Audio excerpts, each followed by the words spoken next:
Rory, do you believe men should receive flowers, and how often do you think men should receive flowers? Every day, I believe we should receive flowers. Every day of the week? For everything we do for the world. Right. Constantly, yes. You don't see enough men receive flowers, right? So today I'm here to ask you. Are you giving me flowers? No. Is that what this was? Well, man, thank you. I'll give you some flowers as well. I mean, flowers to you, Rory. You know, I don't mind giving you some flowers, my brother. Like a metaphor, or are you really going to give me some flowers?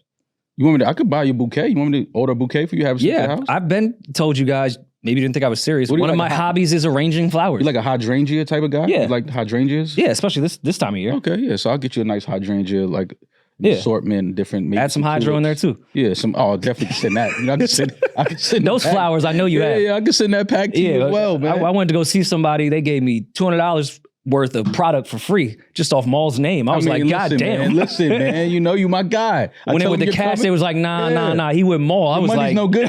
I was like, damn.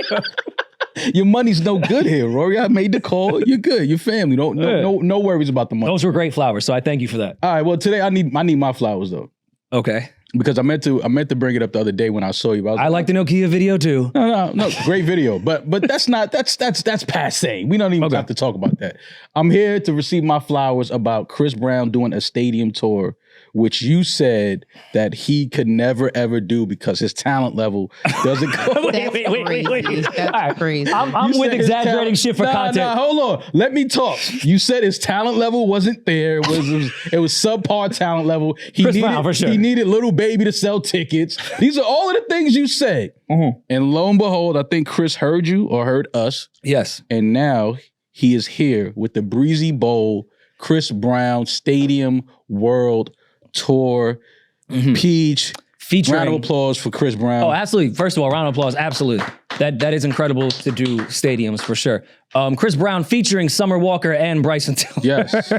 Because he needs Summer Walker and Bryson Tiller to sell tickets. Yes. No, not to sell tickets. And this is incredible. I don't even really remember exactly what I said with Chris Brown in stadiums, but probably what I say about most artists. You can't sell a stadium tour out by yourself. Oh, well, you said Quavo was hotter.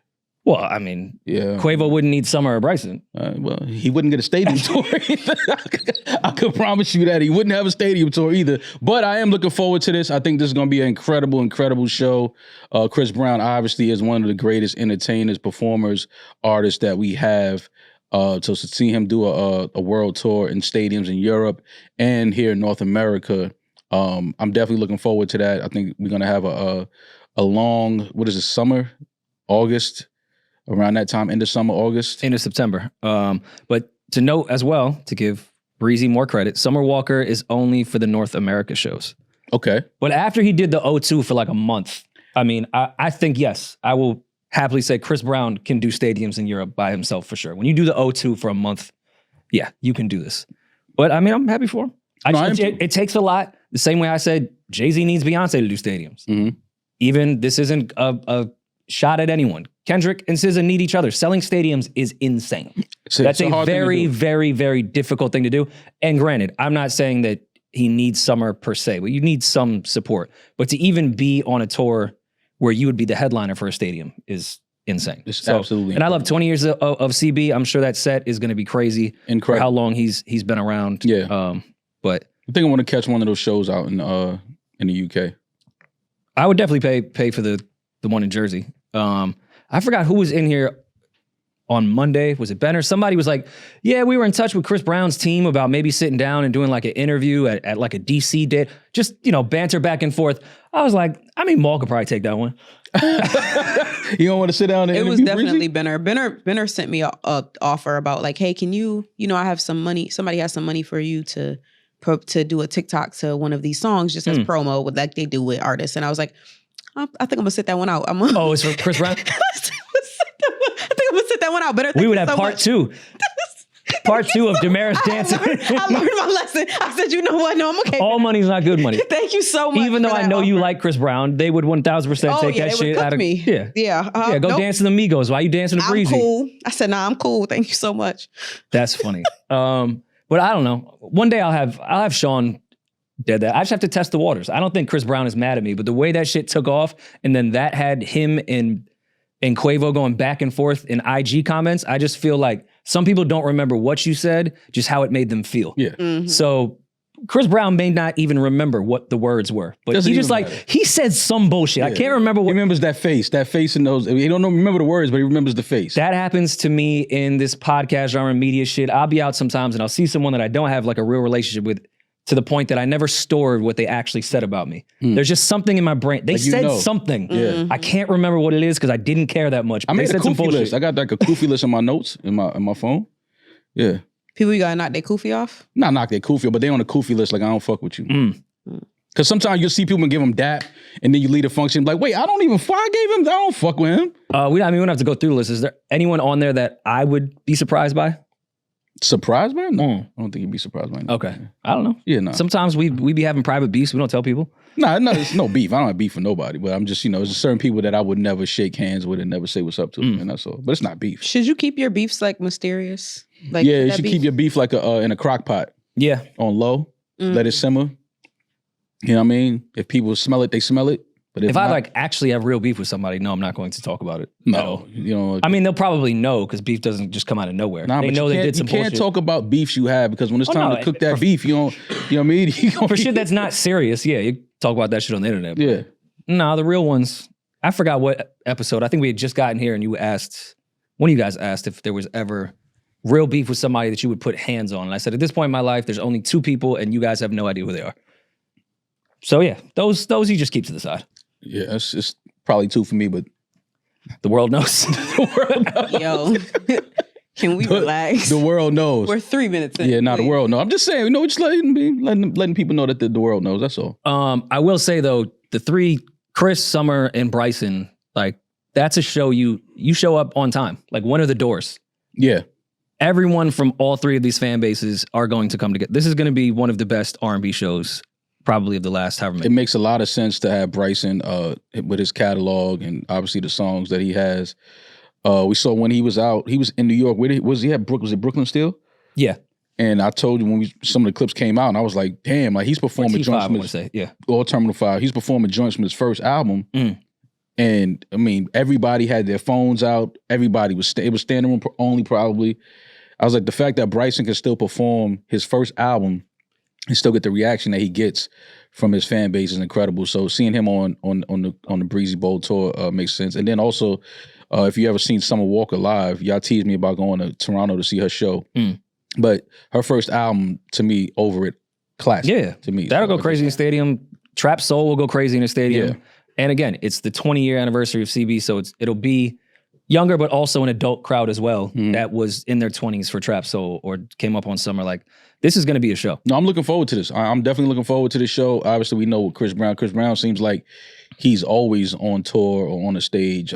Very seldom do you not see Chris Brown performing somewhere. So I think this is probably going to be his most memorable, most special tour because obviously it's a stadium tour in Europe and in North America. So I don't think have we seen anybody from R&B do this? Ever? A stadium tour? Depends, I guess, what you would call R&B. Pop is what pop? we've seen. Yeah. I mean, But Chris is pop too, though. he's definitely pop. So, I mean, we've seen it, but not, this is very R&B focused in a time when R&B is Have we not seen it selling from a very black well. pop artist? No. We've Unless- seen the Backstreet Boys, NSYNC. We've seen, Has Usher ever done stadiums or just arenas? he's performed. I don't know. I don't think he's ever done a stadium tour. Yeah. But Usher obviously can do a stadium tour as well. Beyonce, but again, more pop. Yeah, this is a big thing. This is a special thing, man. I'd rather give Chris the flowers than you, but yes, I mean, I will stand giving me the corrected flowers is like giving Chris in the gassing some of my words. Yes, I'll stand corrected. But I mean, we could reach out to Justice if you want to go to Toronto to see Summer again, just like for tradition. Then we could ride on the bus to Montreal with them. Then from Boston, actually, no, we could start in Jersey, Philly, Toronto. Your passport good? on Summer's tour. Bus? Yeah, Okay. we'll get a bunk. We'll switch. Nah, sleep together. Tour bus days is over for me. Sleeping together on a Yeah. tour bus bunk. That's nuts.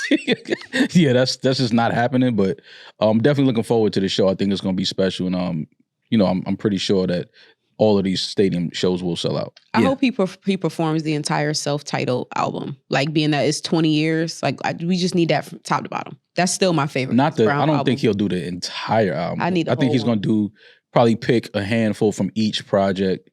Again, the show that he has together now probably adds some more songs to that. I think obviously stadium tour, the production has to be bigger. Mm-hmm. I think that's going to be the biggest change we'll see. And then also adding, different songs to the set list. But the biggest difference from any Chris Brown show will be obviously the production to match the size of a stadium. I mean, shit, he owes the IRS some shit. I get why he launched this. Yo, they're gonna keep the overhead probably. We know Chris Brown knows how to put on a show, but I don't know. Instead of 20 dancers, it might be 10. No, he's a little less smoke, a little less. He's gonna need more. Nah. You got to fill that stage, man. He can fill the stage. I'm saying the overhead for production is going to be a little lower. Like, you may just get fire on the first part of the set. And then he's just going to be doing backflips to fill in the time. I think he going all out. I think this is this is going to be a special thing, man. So I think this is going to be Chris Brown on obviously the biggest stages that we've ever seen. And I mean, just perfect timing with the summer as well. Like to do stadiums. Makes sense. Yeah, this is one of those I'll buy tickets for. And maybe in another city. Maybe I don't know if I'm going to go full Europe like Mall, but I don't know. Atlanta might be a lot of fun. I just said the London show. You said full Europe. I just said. Well, you're there already. No, and Europe's like the size of a strip mall. So you might as well just go for the circuit. Just London. That's you wouldn't want to do Atlanta? Stadium in Atlanta? Yeah. That just sounds like I saw the Donda show there. Sounds like a lot. Yeah, it's just a lot, man. Getting in the stadium, getting out the stadium, out the park. It's just a lot.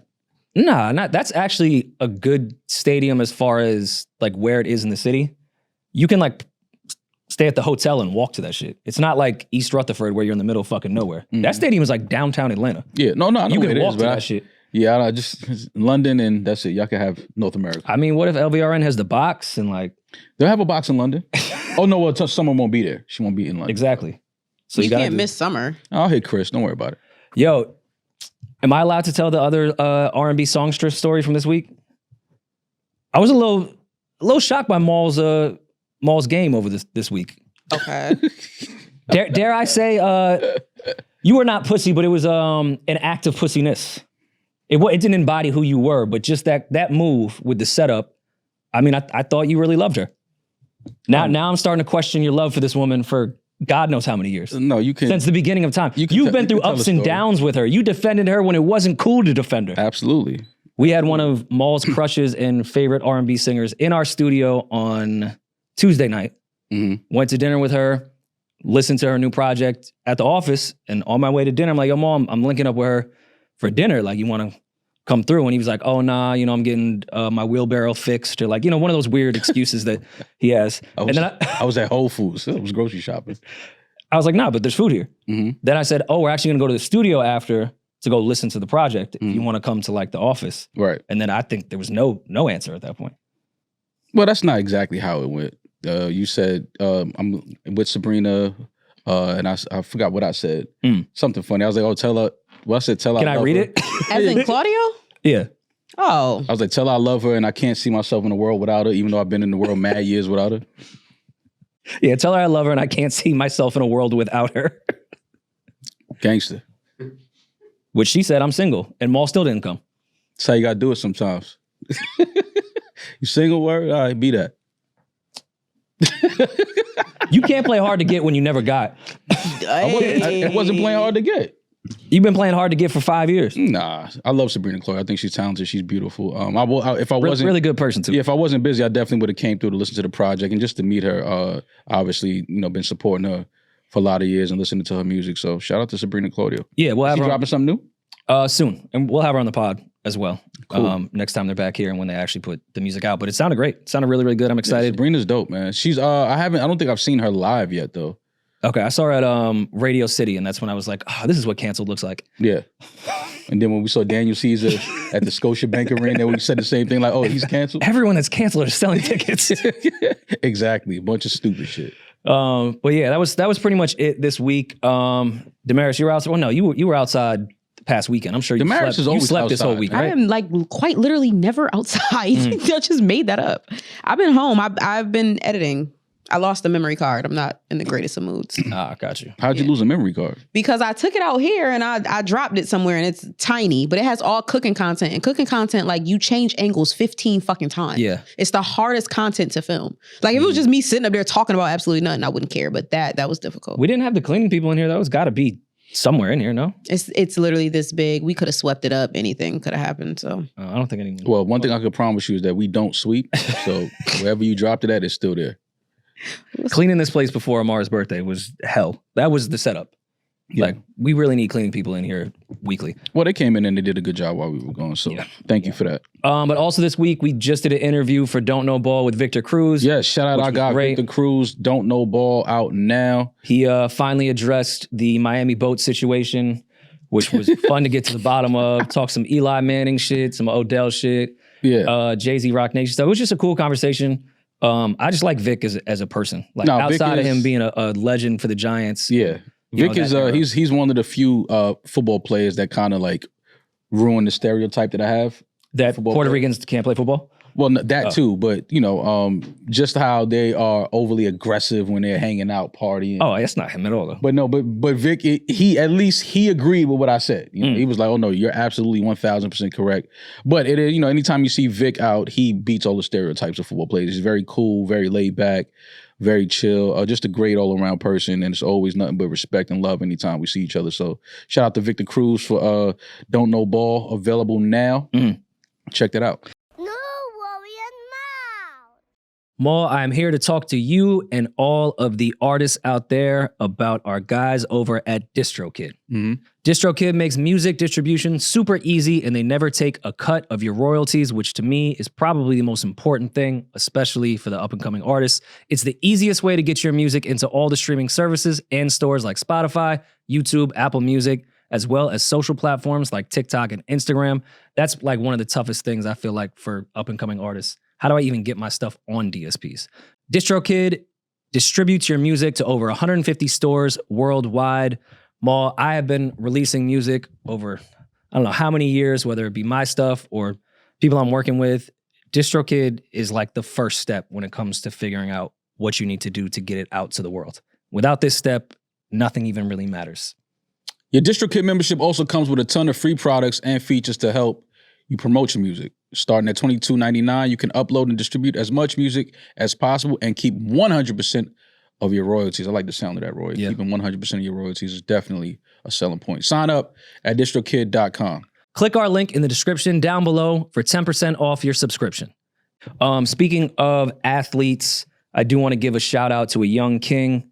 Rumble, young man, Rumble, Anthony Edwards. Let's get a round of applause. Yes. Big move. Oh, Big move in father Ant-Man, history. Ant-Man. Thank you, Anthony. I didn't think it was going to be Ant-Man to do it. Ant-Man doesn't get enough It's love. always the least expected. In the Marvel series, Ant-Man don't get enough appreciation. We got to start giving Ant-Man more love in the Marvel series, man. Already a legend in 2 games. Oh, my God. On and off the court. I mean, what are we talking about here, man? Shout out to Anthony Edwards. He's been going through a child support situation over his one of his, because I'm hearing reading out that he has 2 more on the way. He has 3 kids by 3 different baby mothers, or 4 kids by. And let me start with this: condoms, either that or a vasectomy. You might want to look into a vasectomy, and I understand that you probably are, have a wide array of options now that you are an NBA superstar. You're an Adidas superstar. You're probably going to make close to $1 billion before your playing career is over.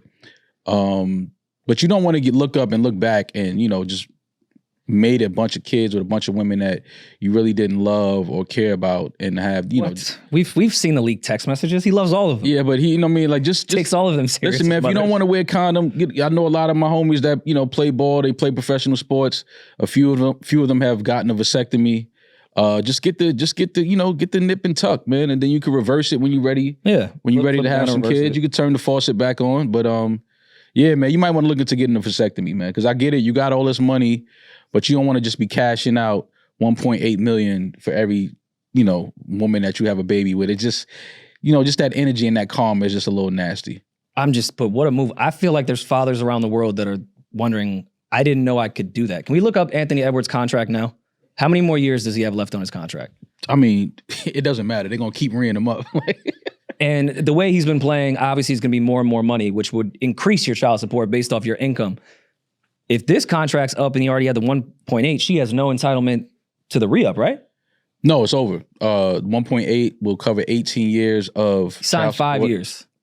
Yeah, right now he's on a 5-year, $245 million contract. He'll probably double that on the re-up. What a fucking move. So yeah, man. But you don't want to just have a bunch of kids just because you have money to pay women off for 18 years. Like that's just, you don't want that type of shit. What if he has a breeding fetish? I found out that's a thing. Oh man, I mean, then that's a whole nother conversation he needs to have if he has a breeding fetish. That's a thing. No, I know. I realize it's a thing. I don't think that's our thing. I think that's y'all people's thing. I think that's white people shit. Shit. Can I introduce you to Nicholas Cannon? But is that a breeding fetish though, you think? Yes. What do you think? Me personally, I think Nick was going through some health shit, and I think that he probably felt like, he was probably not going to have many more years of good health or life. And I think that he wanted to just have a legacy and have a bunch of kids. I don't think it's a breeding fetish, though. Wayne has pretty much admitted to having one. But again, that was at the time when he was on a lot of drugs during that interview. But he had said that he thinks the best gift that you can give a woman is a child. And he was buying chicks bags, all that. It wasn't fulfilling him at all. So he was like, I'm just going to give these bitches babies. Yeah, that's weird. That's a breeding fetish. Yeah, it's still weird. I don't care what it is. It's a weird thing to have. It's a strong attraction to the idea of getting someone else pregnant. Frequently, this fetish involves a person with a penis ejaculating into someone's uterus, breeding them. People with breeding fetish generally enjoy the risky feeling of potentially permanent consequence from a sexual act. I like listening that's a sick person. I like listening to them dance. I like listening to them dance around words so they don't like insult like anybody who might not identify with a certain gender. Like you read that again from the top. Just this part. People with a breeding fetish generally enjoy the risky, in quotations, risky feeling of a potentially permanent consequence from a sexual act. Permanent consequence. Yeah. All right, so go to an AIDS convention and just go nuts then. Okay, don't do that. But no, please don't want to do that. That's a risky, permanent consequence of a sexual act, no? Yeah, but we don't want to, that's just... Let's not do that. They may also enjoy a feeling of power exchange where one partner is submitting to the other. That's not really...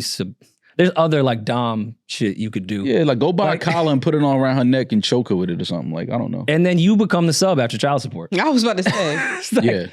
That's the dom fetish right there. If she says nut in me daddy and you really do it and get trapped for 18 years, who was really the one in power at that point? For some, breeding fetish may be more about role play and fantasy, and partners engaging in it will get pregnant.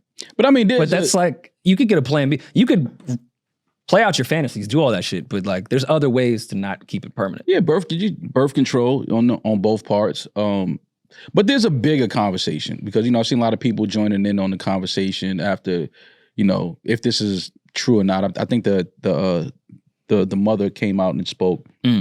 But it is a conversation to have, especially with men who are better off, obviously making a lot of money. The 1% of men in the world.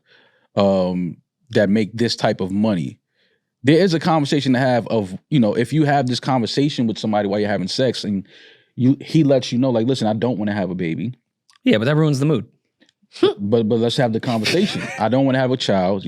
Obviously, you don't have to fully ejaculate inside of a woman before to get pregnant. It can be pre-cum, whatever that a woman gets pregnant from. But there is a conversation to have if, your sexual partner says, hey, listen, if, I don't want a kid, if you get pregnant, my choice is to not have the kid. I don't want to have a child with you.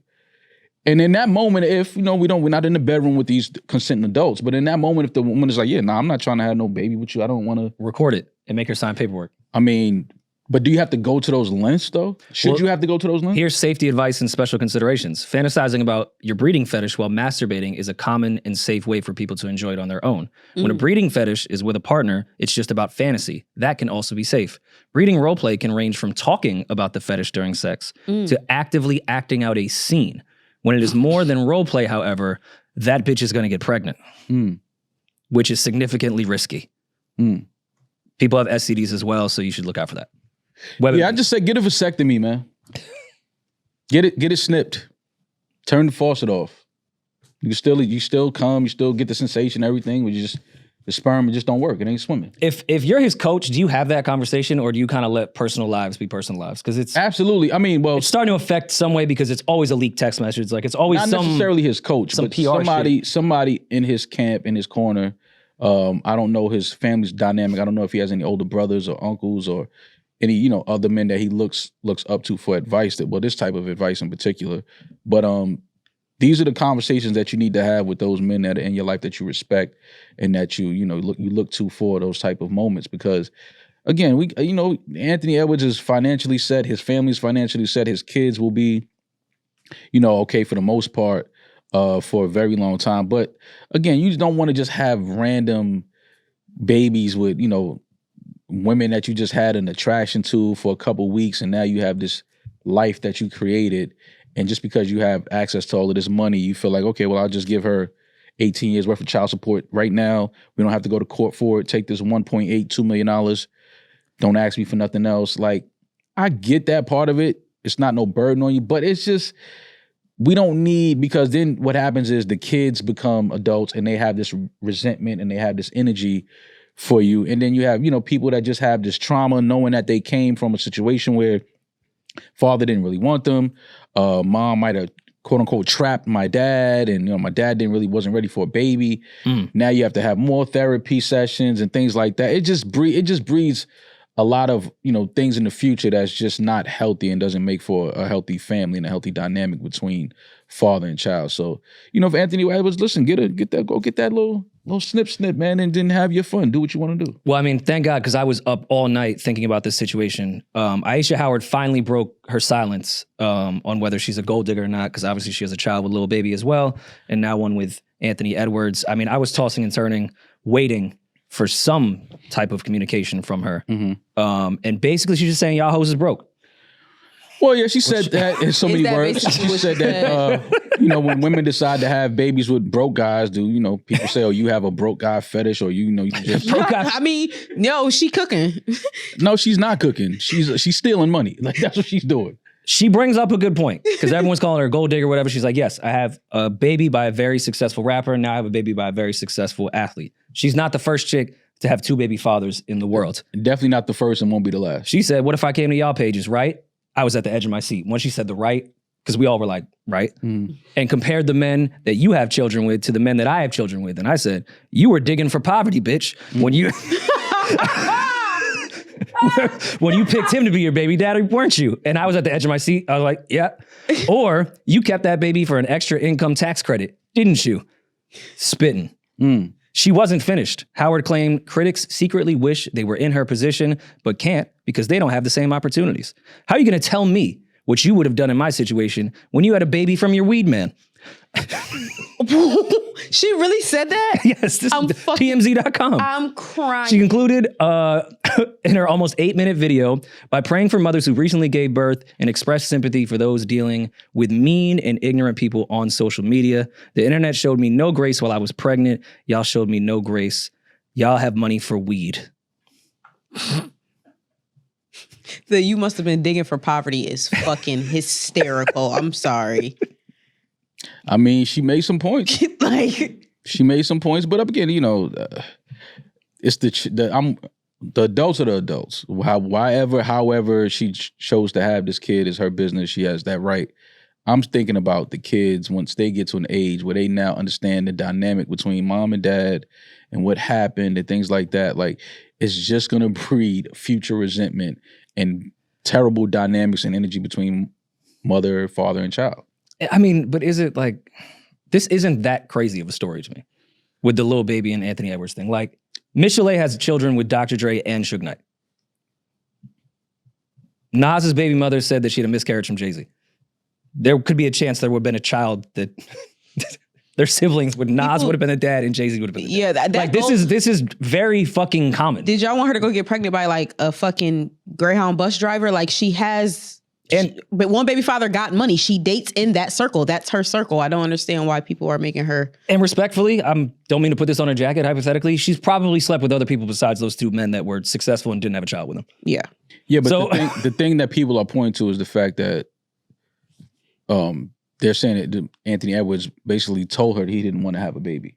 He's been very clear about that from the gate. Right. But the weed man says that too. And she kept the baby and she decided to have the baby. So, Anthony Edwards is saying, well, I know what this is about. This is money. She's about money. She went, okay, so here, take this 18 years of child support right now, here today. We don't have to drag this out. This is about money. So then now you're having kids based on financial exchanges and monetary gain. Nobody's proven that though, because what if she don't believe in abortions? What if she don't believe in abortions? What if she doesn't believe in abortions? Oh, that's fine. She could not believe in abortions, but I'm saying if her and Anthony, I'm saying if they had this conversation of he didn't want a child with her. He didn't want to have it. If they had that conversation, then yeah, I feel like it is a money play at that point. If somebody is telling you, I'm not trying to get you pregnant. I don't want to have a baby with you. And then, okay, yeah, we're and then you adults. slip up and get pregnant and you don't believe in abortions, then However it happened, whether he did come at her, whether it was you know how things happen. We've heard all the stories. We've heard all the stories. However it happened, what I'm saying is Anthony Edwards, this move of here, take this money now and don't ask me for nothing else. This is it. It's speaking to the story of him saying he didn't want to have a baby with her. Oh yeah, for sure. That's what I'm saying. That his actions are speaking to him actually having that conversation before she got pregnant. That look, I'm not trying to have a baby. Like, you know what I mean? So The real hero here is, who is Anthony Edwards' lawyer? Yeah, I know. Shocker. Harvey Steinberg. Rory. Harvey Steinberg, what? Go ahead. I could have guessed, but yeah. The fact that, forget the $1.8 million payout shit, which we don't even know is true, by the way. I feel like it was some random account that said this and we all ran with it. So this could be false. Yeah. How did, number one, Harvey get it to $5,000 a month and then add the option of paying it all at once? Well, you $5,000 a month is low. I feel like I'd pay more than that. How the fuck did it get to $5K? Well, I mean, again, lawyers, great lawyers can make things happen. They can make numbers disappear and things like that. But me having, friends that are athletes and make a lot of money that were in the same situation of child support. You can definitely pay the 18 years right now if you want to. Yeah. If you decide to drop 1 point whatever million right now today, that option is there for you. And somebody who's making what, 60 million a year almost? Yeah. Take this little 1.8 and leave me alone, lady. I mean, I'm trying to think, because we've always had these questions of like with the lottery, and I've seen like Mark Cuban talk about it, like what you should do in that situation. Take the lump sum or take the monthly payout shit. In that case, $5K, and I'm sure there's some type of tax on child support. It needs some type of receipts. I'd probably just take the 1.8 out the gate instead of $5K a month for. Of course you would. I mean, but if it's going to fluctuate and I can change it when he gets a new contract, maybe I'll do that. But for $5K, lock me in for the 18 years. $5K a month at 1.8. Lock me in. Take it. Yeah. Because I know what Adidas and Minnesota is talking about on my re-up. You ain't getting none of that. If it's getting to $5K a month from Dr. Steinberg here, yeah, I'm taking it out the gate, because it should be higher than $5K a month, which I would take the monthly shit for the rest of the 18 years. But not at that. Just give me the 1.8. She should go invest that shit and then just take out her capital gains every quarter. For what? What do you mean? Why should she go invest it? Well, TMZ says she's a brand owner. Why would she? Yeah, why wouldn't she invest? You get a lump sum of money, you don't let it sit in your bank account. You put it into something. Yeah, that shit's got to move. That shit don't matter. Not to her. I mean, if it's that run out, you know what time it is. Sibling number what? I'm not putting that on her because I don't know her and I don't. I'm not saying her. I'm just saying in general. That's what women would think about. Okay, I again don't want to start pocket watch people getting their personal business, but I'm going to anyways. How do we think Lil Baby felt when he read on TMZ? I don't think he cared. That Harvey Steinberg got that shit to $5K a month. Because I can guarantee you Lil Baby pays more than $5K for child support. I don't know that. I don't know what he pays. I don't know what his child support situation looks like. But I don't think he cared about. I think he's so far removed from any emotions with. He was looking right at his phone, was like, gang? I know he said gang. Gang. That was his reaction to reading that headline. Do you guys think that he is a shitty person for paying up front and still wanting nothing to do with his child? Nope. Wait, why does that mean you want nothing to do with your child? No, he wants nothing to do with this child. Do we know that for a fact? He wants nothing to do with We this don't know child. any of this for a fact. Yeah. So, but I don't think I'm on the side of Aunt Edwards don't want nothing to do with this baby. I'm on that side. I don't know if it's true or not. We just guessing. I'm on that side. All right. Well, I'm saying that paying out the lump sum out the gate doesn't mean you're not going to see your child. That's a complete business decision between you and the person that you got pregnant. That's a juvenile. It's nothing to do with seeing them or custody. Like, that shit is just child support.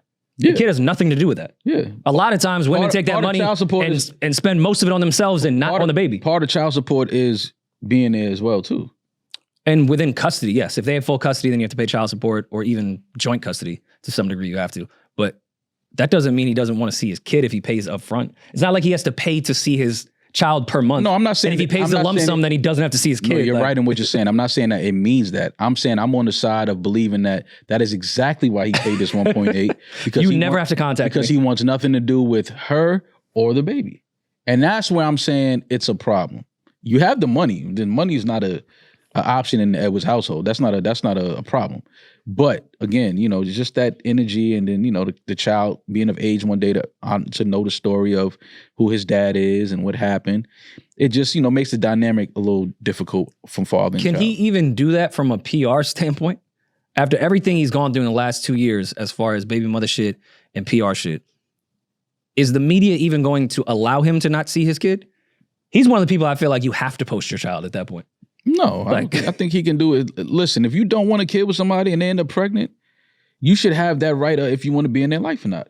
All right, what happens when Aisha's her name? What happens when she finds her Russell Wilson? Anthony will double back? I don't think so. That's my kid now. I don't think Anthony Edwards cares.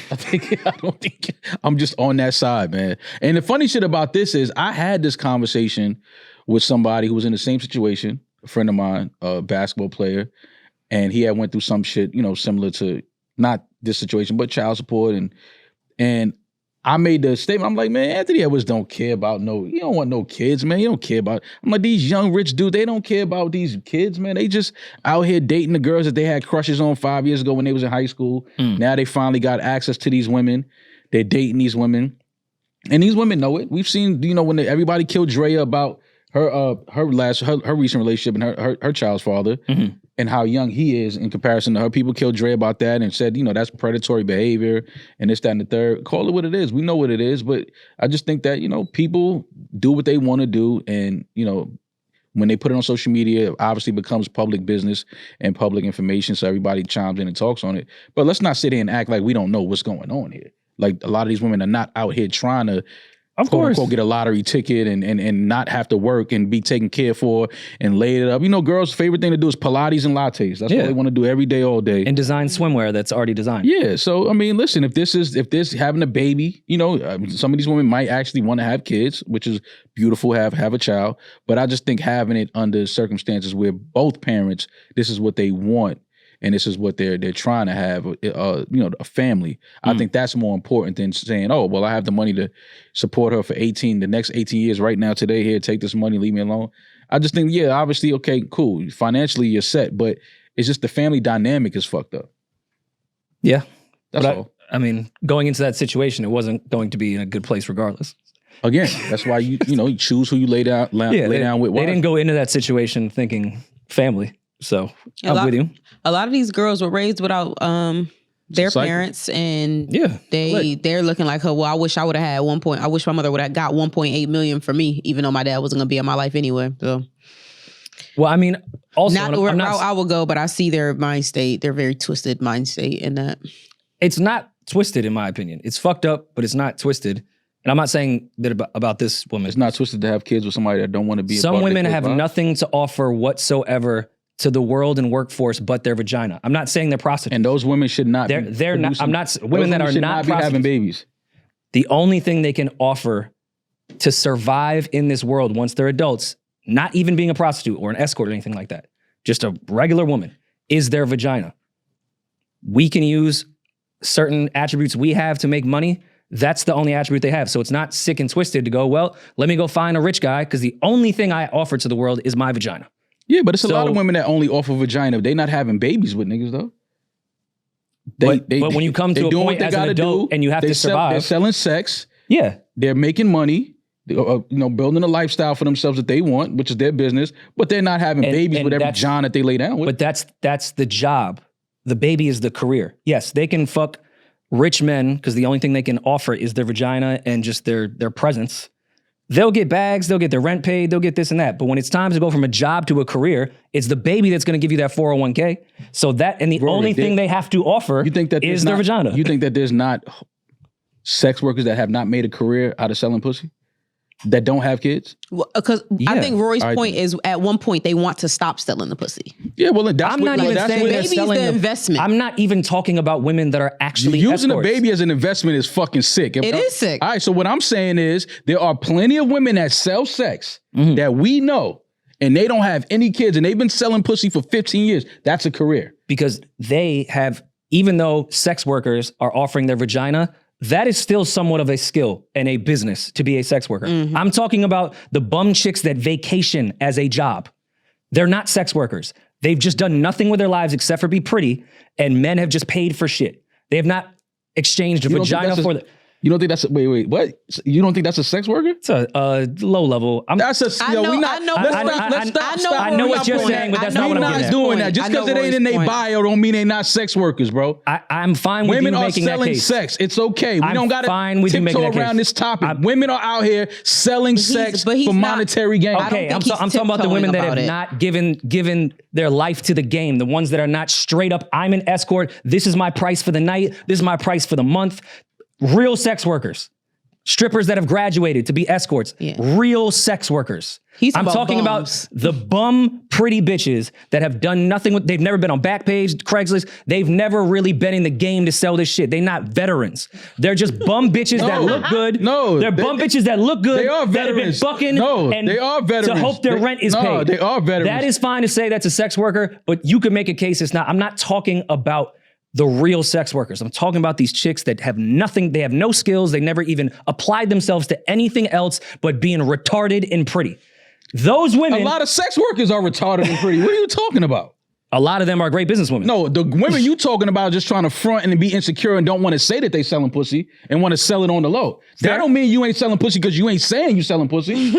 I'm saying a direct wire for If I go out, if I stand on the corner every day and sell an ounce of cocaine for 15 years, I'm a drug dealer. Just because I don't live, if I don't say it out loud, I'm like, yo, listen, you know what I'm saying? I'm moving bricks. That don't mean I'm not a drug. Yes, you're a drug dealer. The cops are going to come and arrest you soon, sir. You're making a point that I can't refute. That's why I was saying I understand. Yes, I understand what you're saying. No matter if a woman is saying she's selling sex or not, no matter if she admits it or not, no matter if she's out in the open and public about it, that don't mean that she's not selling sex. She is selling sex. Because if the right person walks up to her and says, yo, what's up? Like, come take this trip with me. You know, listen, I pay for everything. Don't worry about it. Come out here. Well, how much you need to cover your mortgage or your month.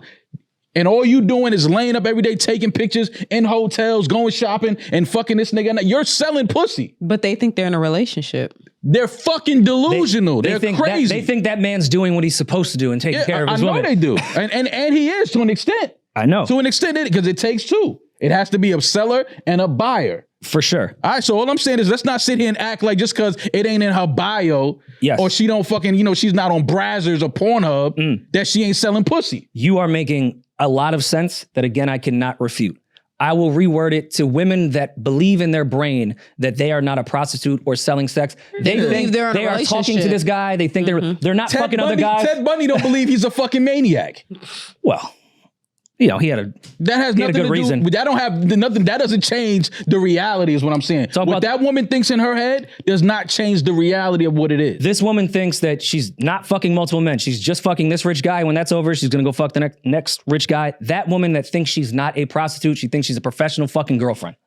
That woman, a professional girl. I'm saying when she's that's done, a prostitute, Rory. Yeah, find all the names y'all want. Come on, Damaris, give me some. I'm not the delusional one. These women are. I'm explaining he was talking something. about regular pretty girls who they tend to date niggas with money because they're pretty and that's who they come across, and they think that they're they're dating this guy and they're like, oh my god, like why is he not paying attention to me, this and that, but he's just fucking them. There are some women who really believe that he likes me, I like him, we're dating, we're together. There are some really ditzy girls that are like that. They don't understand they're in a power exchange.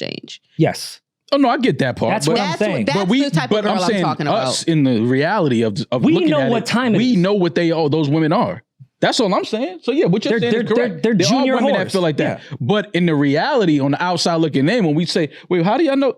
Okay, you with the you're selling, okay, you're selling sex. Fine. You're a grown woman, do what you want to do. I'm not shaming Well, how do you not? Well, let me.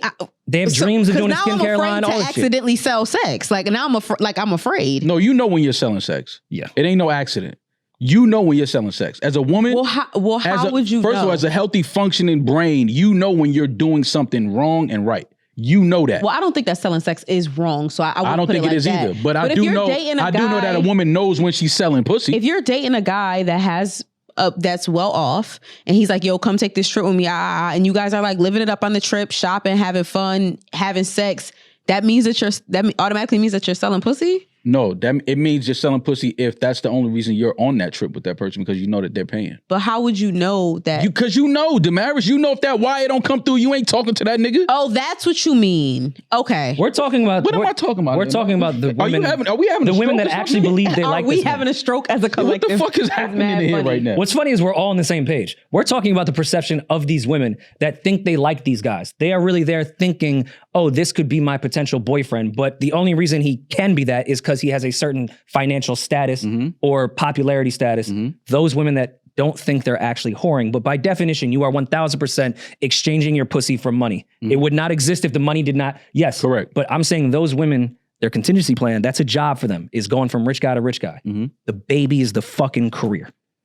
So yes, they are viewing the only thing they can offer to the world is a vagina. But I'm saying, and what's going to make sure I have a 401k is a baby coming out of it. That mindset is crazy. That's all I'm saying. Oh, yeah, but it's just having a baby as an investment so that you don't have to work ever again because this guy has money and he's had to pay child support for. Having that mindset is insane. But another insane mindset on the other side, which Aisha, I think, was trying to bring up with the weed man, there's plenty of women that have a baby just to save a broke-ass relationship. Women use their vaginas for multiple reasons that aren't financial. Another one. Like this whole marriage could be crumbling. I know I can offer a child. So let me do this to fix the relationship. Fuck finances. Yeah, I just think using a child for any of that is absolutely crazy. No matter what the problem is, a child is not a solution. It's not. I know some sick ass men that's trapped women because she was fast. Thought she was gonna lock her down. Like it's not gonna take 9 months if you're not back out in the streets. Yo, niggas, you know men that trapped a woman. Yes, that's the thing. Yes, not any of my personal friends, thank God. But these niggas be out here. I'm different. I don't subscribe to that. These niggas be out it's the here woman's trapping. Choice. It's her choice to have a baby. We know somebody that has a breeding fetish that was given. What you give women to make them more fertile? What? I just took it this morning. I know what you're talking about. Christ. I did no, but I know what you're talking about. So much for his theory. I know my history. Okra? Oh fuck. No, the marriage ate 10 pounds of okra. Maca root. No, not maca root. What you talking about? No, there's like actually, I don't know what it is.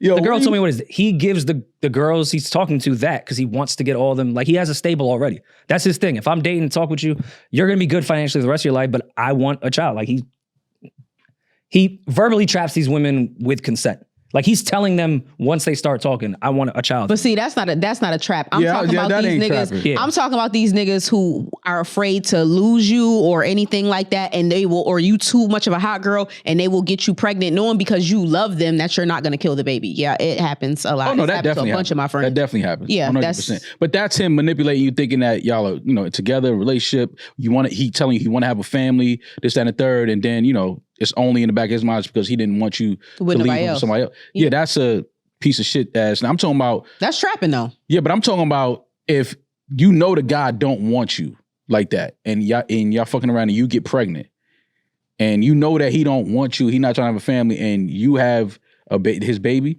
you can't then say, yo, he trapped me with a baby. You had that option to get rid of that baby. No, definitely not. If he said he doesn't want a baby, then no. Yeah, that's what I'm speaking to. But I'm talking about there are men who be out here moving like women. Oh yeah, trapping for sure. I'm not definitely know that. That's just gonna lead to that person leaving your kid in McDonald's while they go do shit. Well, that gentleman, I don't know if I want to call him a terrible guy. I feel bad for him. I'm not. It sounds like somebody that just was like, he didn't have no other options. He obviously needed a job. He's at McDonald's on a job interview. He probably didn't have nobody to watch his kids. He needed the job. He needed to take the interview and thought that, leaving the child, I guess he left him in McDonald's or in the car? In McDonald's. In like the play area or something? So my mom may have done that once or twice when I was about 6 or 7. Well, she didn't leave me, but she knew where I was at. Like he in there, he ain't moving, he ain't leaving that room. He loves that playpen. Let me go outside and take this phone call. Like this probably happened. Authorities were called after a concerned customer noticed the children ages 1, 6, and 10 were left alone. First of all, I think you're a very weird, concerned customer if you're at McDonald's noticing the play area. Like, what do you just eat your Big Mac and go? Mhm. I don't know. I mean, maybe the car would have been a little safer. I see what he was trying to do. Keep them preoccupied. I think a 10-year-old can watch his siblings for a second, depending on the 10-year-old. But in a public place, I see the outrage there. But let's know, because we have to give the story justice. A responding deputy found the children unattended. A witness reported seeing Lewis with the children around 4:30 p.m. that day. The witness also observed Lewis leave the restaurant, return later before leaving again. Sounds like he came back, checked up real quick right before he went to the interview, and then left back out. Lewis arrived back at McDonald's around 6:18. So 4:30, he arrived. He came back at 6:18. So little under 2 hours, and was detained by officers. He explained that he had walked to the restaurant with his children from his apartment and didn't want to make them walk back while he attended a nearby job interview. Okay, so he had a job interview nearby. He didn't want to take the kids home, leave them home by themselves. They look like they may have been having a good time in the McDonald's playroom. So he probably was like, you know what? This job interview is right here in the same area. Let me just run down the road, take this interview. I'll come right back. He did not own a vehicle, though. So that's the tricky part, because it's like, how are you getting to and from? Did he walk? Was it that close that he could have walked to the interview? Or he took the bus or something. Either way. The children's mother arrived shortly after and took the children from the restaurant. Lewis was arrested and taken into custody. I actually saw most of the timeline praising this gentleman, which, I mean, I get it. It's a if you tough have kids story, and man. job, I fully understand tough, that. Man. But if the crib was walking distance, like why leaving the kids in the house, unplug everything? Yeah, that's always the safer. If you got a good 10-year-old, I think a 10-year-old for a little bit can watch their siblings if they're a good 10-year-old. Yeah. But I mean, I don't know, leaving a 1-year-old by themselves in a playground. I wasn't really on the side of the timeline with this one. And it's, you want to kind of, give some sympathy for the guy, because obviously, he's on hard times and he's just trying to make the best decision for his kids. He obviously wants a job. He's going on a job interview. He's not just sitting around not trying to do something, but doesn't have anybody to watch the kids. And then now you get into the mindset of a neighbor couldn't have watched them, but then you got these freaky ass neighbors that you live around. I'm sorry, I do saying freaky ass neighbors. Yeah, you got these. I remember I downloaded the app. I know what you mean. Just on his block is some freaks. Yeah, you got these freaky ass neighbors. So you like, I don't even feel comfortable telling the neighbor, yo, listen, just listen out, make sure nobody goes in the crib. I got the kids in there. Freaky ass neighbor might try to go in there. You know what I'm saying? So it's like, it's tough, man. People have, very limited options, very limited help when it comes to, having to take care of or help them with their family and their kids. But the main thing is he didn't leave, his kids to go fucking meet some girl and have sex in a car somewhere. Like, he went on a job interview. He went to go. Well, he didn't have a car, that's why. Well, if he had a car, he may have, you know what I mean? But then it would have been another thing if he'd take the kids with him on the interview and leave them in the car. Mm-hmm. So it's like, what is somebody to do? I don't have help. I just feel like the car might be a little safer. No. I mean, you can't do that because the because kids are more likely to get out the car. Not only the kids likely to get out the car, I just told y'all the story about my sister had the dog in the car for 10 minutes. Mm-hmm. Oh, I would have been one of those cracked, people. AC on. It wasn't even hot outside. It was fall. It was like maybe 50 degrees outside. Dog is fine. We in the restaurant just getting some food right across the street to go. Come back, it's a note on the car saying, hey, you shouldn't leave your dogs on the car. And we're like, it was gone for maybe 15 minutes. Yeah. Maybe. So now you going on a job interview and leave your kids in the, you imagine you leave your kids in the car? We see it all the time. People standing around the car. By the time you come out the interview, cops is at the car ready to bust the window. Definitely not getting that job. Yeah, it's like so then you can't take the kids in the interview with you. This ain't fucking Pursuit of Happiness. You know what I'm saying? Nobody don't give a fuck about that. You know what I mean? He don't care about that. You'll find somebody to watch some kids while you come on this interview. But people don't have help. You know what I'm saying? But again, I don't want to sound like I'm not being sympathetic toward this father. He sounds like he's trying to get his shit together. Salute to him. I think maybe we should start a GoFundMe. I've seen people start GoFundMes for other dumb shit. Let's start a GoFundMe for a father who, got arrested because he left his kids in a McDonald's playroom. While dangerous, it sounds like this wasn't a father. He don't have a car. He don't have a job. Well, he's going on an interview. He had his first kid at 14, if the maths. Well, so so now 24 years old. He's a 10-year-old, 6-year-old, and a 1-year-old. So now we're talking about, somebody who just doesn't, trying to get their shit together, trying to be responsible, made some bad decisions at a very young age. But that doesn't mean that he can't get it together and turn his life around. But yeah, we should start a GoFundMe for this gentleman, whatever his name is. It's just the 1-year-old though in the playground. Like what was the 1-year-old doing? Don't act like Amara ass wasn't running around when she was one. I mean, with the sibling, with the 10-year-old. Yeah, that's one. It's scary with a 2-year-old of how easy they could fuck themselves up. Yeah, no, I get. Listen, this could have been very bad. You know what I mean? But again, it just sounds like a young father trying to get his shit together, man. No, and listen, if he had his child at 14, I'm sure that 10-year-old is way more mature than we would give a regular 10-year-old some credit. So unfortunately, it sounds like the 10-year-old would have to be. Yes, that's what I'm saying. He can't be a kid. He got to play dad. He got to play big brother. He got to play. So, it's tough, man. He's again getting back to this family dynamic, having families in healthy dynamics and healthy situations. It's important, man. Yeah, and I mean, I don't know what's worse, having me take my child down a slide when I was with her, or this gentleman leaving his children unharmed, because I almost murdered Amara on that slide. Yeah. Look what happens when the parents are there. Sometimes the parents are there and the kid is in equal danger. Like, put them in danger. Yeah, you put them. Yeah, let's try that slide. Yeah, let's try this slide. She would have never tried that slide. Exactly. But no, I get it. I don't know. I feel for him. And it's tough, man. It's tough. Young, 3 kids, no job, trying to get a job. It's tough, man.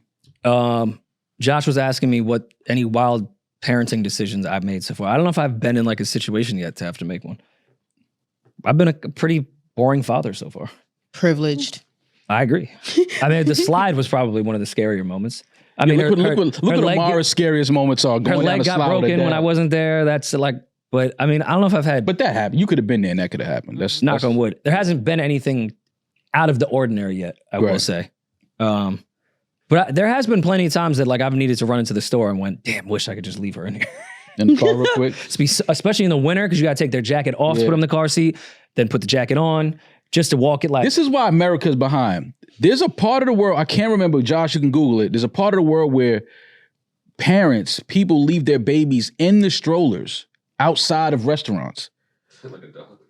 Bro, it's like a bike, and I'm talking about nothing happens. No babies are kidnapped. Probably like Sweden or I think it's Finland. Sweden. Yeah, I think it's Finland. No, I think it's Finland. Yeah, I think it's Finland. And I'm talking about this is like but this is a thing. It's like valet for babies.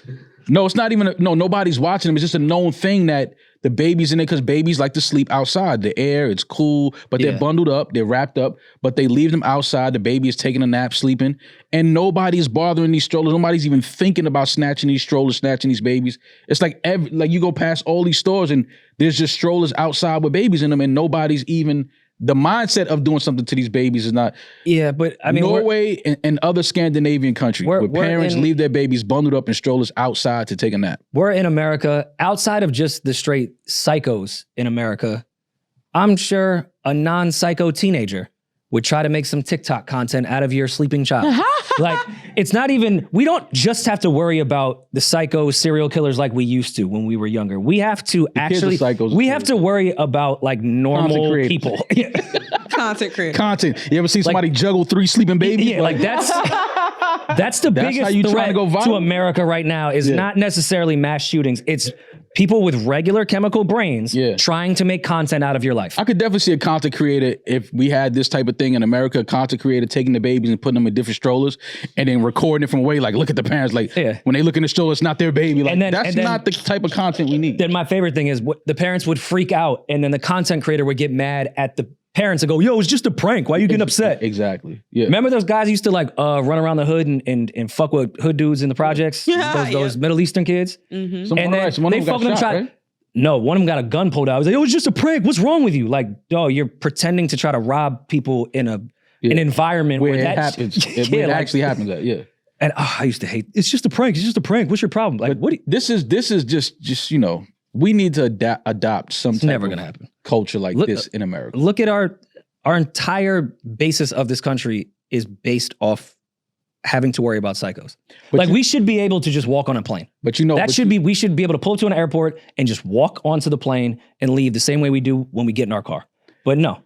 There's an entire department based off a psycho that will try to take this shit down. Did that say in Manhattan, people leave their baby? Where? In Lower Manhattan, like many places, parents typically leave their babies in strollers outside restaurants, on sidewalks, or in designated areas. It's literally never happened. That's never happened. I've seen strollers left outside of restaurants. Wasn't no baby in it.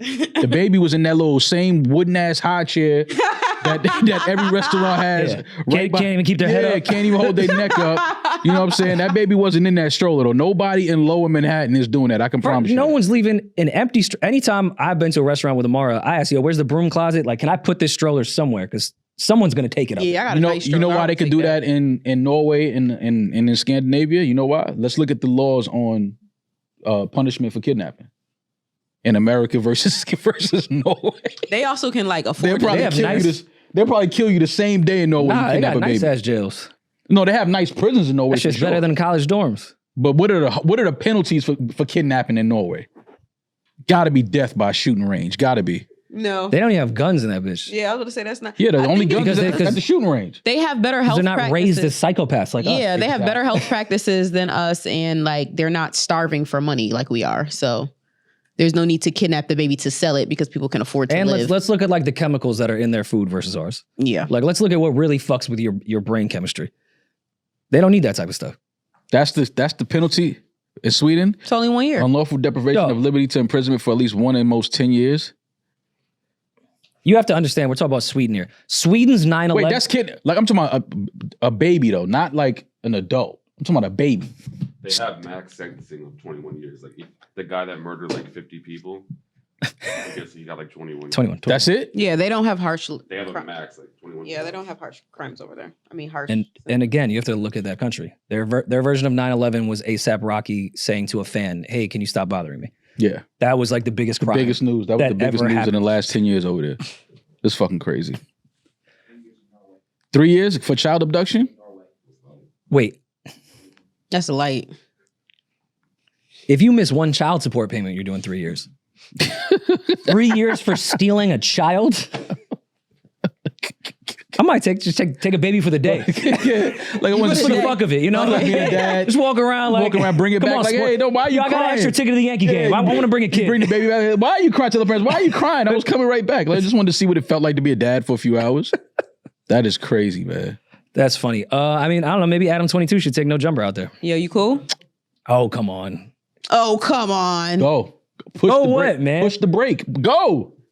Dribble. Shoot. I didn't have to. I didn't push the gas. He posted a video himself. No, I know. Adam. We're not allowed to talk about something that he said. No, of course, absolutely. No, Adam 22 posted a video yesterday explaining the financial status of No Jumper.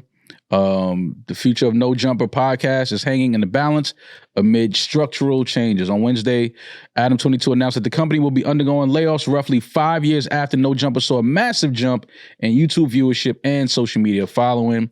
First, we lost the No Jumper Instagram. Then after almost 10 years of building it up and essentially no strikes on our account, we got taken down one day and we still have absolutely no idea why. Pissed off the wrong person. As a solution, Adam has laid off multiple employees and closed the No Jumper store in Los Angeles. The podcast crew will also be downsizing by selling their warehouse. Nice warehouse Adam has out there in Cali. Selling their warehouse and relocating to a smaller workspace. I saw people killing Adam for posting this video. First of all, I don't have the greatest relationship with Adam, but I don't have an issue with him at all. Yeah. Salute to Adam. I thought that was... I thought the transparency was the great. transparency was dope. I thought it was honorable. Like, he's telling people what it is because, once you start making changes and people see the changes, they're going to ask anyway, like, hey, why are you in a different studio now? Hey, he must be that Rico. They must have him. Yeah. They're going to start throwing all type of shit around. But I respect Adam for, just being transparent and letting us know that, his company. But I like the fact that he kept it 100. He ain't say he's broke.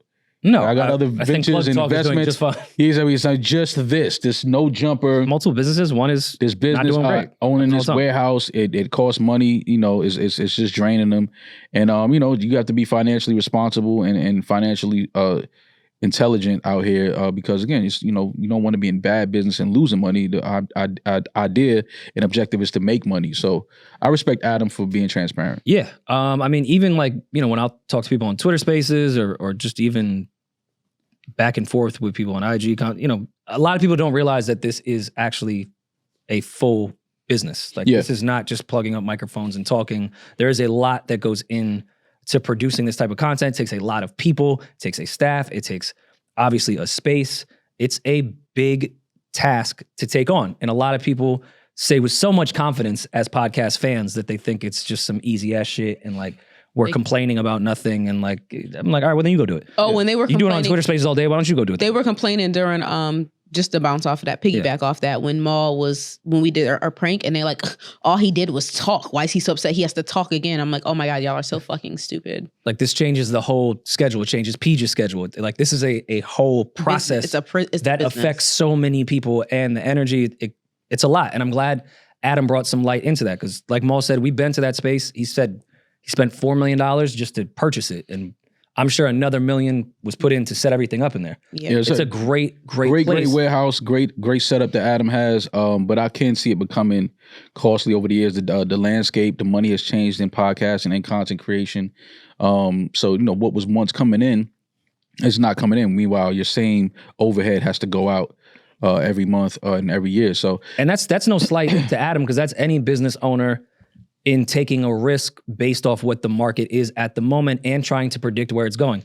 Especially during COVID, when Adam was doing that, numbers for everybody, your favorite streaming service, everything completely shifted, and we could not predict where things were going, because we didn't know when people were going to go back outside, what people's mind states would even be. Like the shit I was obsessed with during COVID is not even in my brain anymore. As far as how I operated, like I'm just a different person because I'm not confined into my house. Right. That was a tough thing to figure out. So while Adam was killing it in COVID, things shifted, and that happens within business. And I'll speak for us and our peers in podcasting. When that boom hit, yes, it was great financially, but we also felt across the board we had to compete with real TV shows, real talk shows, where our production value got super, super expensive because we had to look like the other shows. Then streamers started killing, which is great. And myself included was like, damn, their overhead for the month is probably like $1,500. And they are getting more views than us. Yeah. Things shifted where we thought it had to be super high production because we were competing with Netflix, Hulu, all these other places. Streamers came in and showed that, hey, you don't necessarily have to do that. Vlad has a great fucking business model. Yes, he pays his guests. Cool, but his overhead is low as fuck. Half the time he'd be on Zoom. His overhead is low and getting more views than all of us. That's a great business model. But he had his niche and what he wanted to do. Adam was trying to grow an entire network and a platform, which required all the people that he hired and the space that he needed. He wanted multiple shows. So I get the risk that he took, and I don't think we should fault him for that. And I appreciate the transparency. This is an ongoing change with this genre. It changes every fucking day, and it's very tough to get ahead of it or know where it's going to shift, because it shifts constantly. Anybody that's laughing at Adam or, whatever, they've never been in business, ran a business, they don't know what it takes to build a business as big as Adam has built his. But it's nothing to, it's part of it. You have to go through changes. You have to downsize. You have to, the same way you have to expand, sometimes you have to downsize. That's just part of business and part of being in the landscape that's constantly changing, constantly evolving. But I thought that, it was cool for Adam to be transparent and just let people know, get ahead of it and say, there's some changes coming. So we start to see things that look different, and it's not this person around, that person around, this is why, we're making changes. And that, again, that's part of business, you know what I mean? So it's nothing to be ashamed about or laugh at. I don't think Adam is ashamed of anything that he said or put out, or else he wouldn't have did it. But I do respect that transparency. He doesn't have much shame with anything. Well, I mean, like people fuck your wife. We can get one shot in the can't compliment this man too much. It is what it is. No, but I respect the transparency. I respect it too, and I respect anyone that does take risks, especially at the level that Adam has in this game. So hats off to him. And a lot of us find out, like we're trying to change the market space and create different types of content and add more people into stuff. And a lot of us are realizing, the main show is the only one that's really bringing in any money whatsoever. Right. All this other shit is just costing money and not getting any retention rate. Why don't I focus, since I'm an adult now, on what the real ROI is here? Right. Yeah, I love doing this other shit. Yeah, I love putting my friends on the stream and this and that, talk to gang shit and all that. Nah, fucking my wife on camera is really paying the bills here.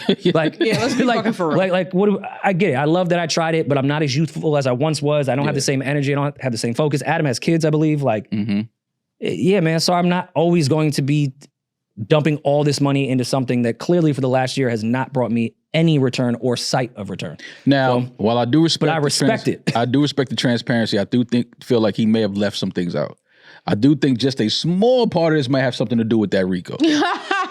Just a very small part, things that happened at the building, around the building. Mm-hmm. I think that Adam wants to get away from that energy. He wants to shut all of that down, doesn't want to have people have access to him that they once had. I think he just wants to kind of, just move in a different way now.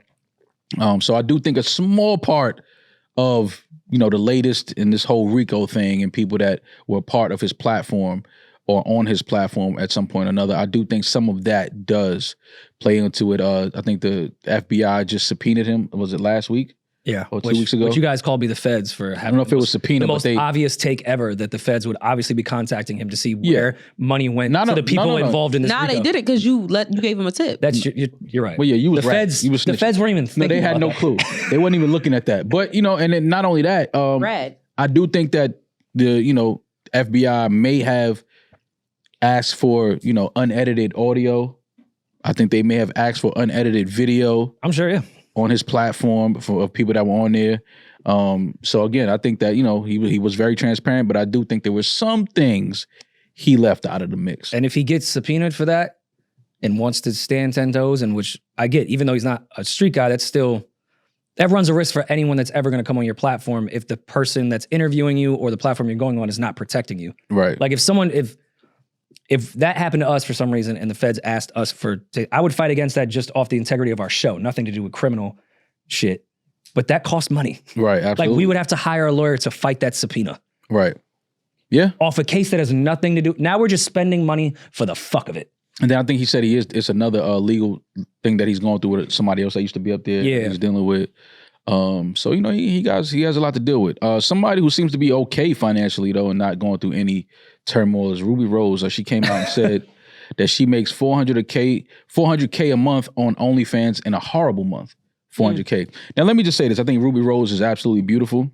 I think that, we have a lot of men in the world or people in the world that, they don't have any social skills. They know they'll never be around Ruby Rose. So they'll pay to just interact with Ruby as any way that they can. Well, they'll pay. Is it Ruby? Well, is it Ruby? It could be her manager answering those messages. Freaky ass manager. But again, you playing on people's, just their lack of, whatever you want to call it. They're just in awe of this beautiful woman. I've seen a lot of women jumping into like, shit, Ruby making $400K on a bad month. Shit, I could at least make $50K. Let me tell you right now, ladies, no, you cannot and no, you will not make $50K on a bad month. Y'all are going to go on this OnlyFans and spread your balloon knot open and be very humbled when you look at that bank account at the end of the month and it's only $600 in there. And now your butthole. Everybody ain't on the internet for free. Everybody ain't Ruby Rose. So ladies see these numbers and they start thinking about, oh shit, well I can make OnlyFans and I could at least get $800 a week. No, you're going to be very humble and still in debt when you realize that your butt only brings in $73 a week. And it really has nothing to do with the way that you look. It has to do with popularity. Yeah, for sure. Yeah, but even if you're popular, nobody want to see you in nothing sexy or naked. Everybody that ain't for everybody. No, I'm saying even if you do have the body, like you could look like Ruby Rose. You don't have the access to people. Rose, but if you don't have the access to that fan base, then it doesn't matter. That is true too. But obviously she's built a fan base, but women are just seeing this number and they're not paying that no mind the amount of years that Ruby Rose put into building a following and a fan base. They think that just because they feel like they look good naked and that they're sexy and attractive to them and to whoever they have access to feel like, oh, you look good. They feel like, oh, well, she making that on a bad month? I look good. I can make $50K on a bad month. No, you cannot, and no, you will not. We talked about it before, like within the first 100 episodes of this podcast, but I really want to manage someone's OnlyFans. Like, I feel like I could get people so much money, because I feel like that's a job. Like the managing of an OnlyFans, talking to all those men and making those exchanges and stuff. Because the majority of the people I don't think you would be good at that. I don't think you would want to do that. I would be amazing. I don't think you want to interact with people like that. I think if your job was to sit there and open messages, sexual messages, and respond in a sexual manner, I don't think you can do that. It's not me. It's because it's not me. Even though getting something off at somebody else?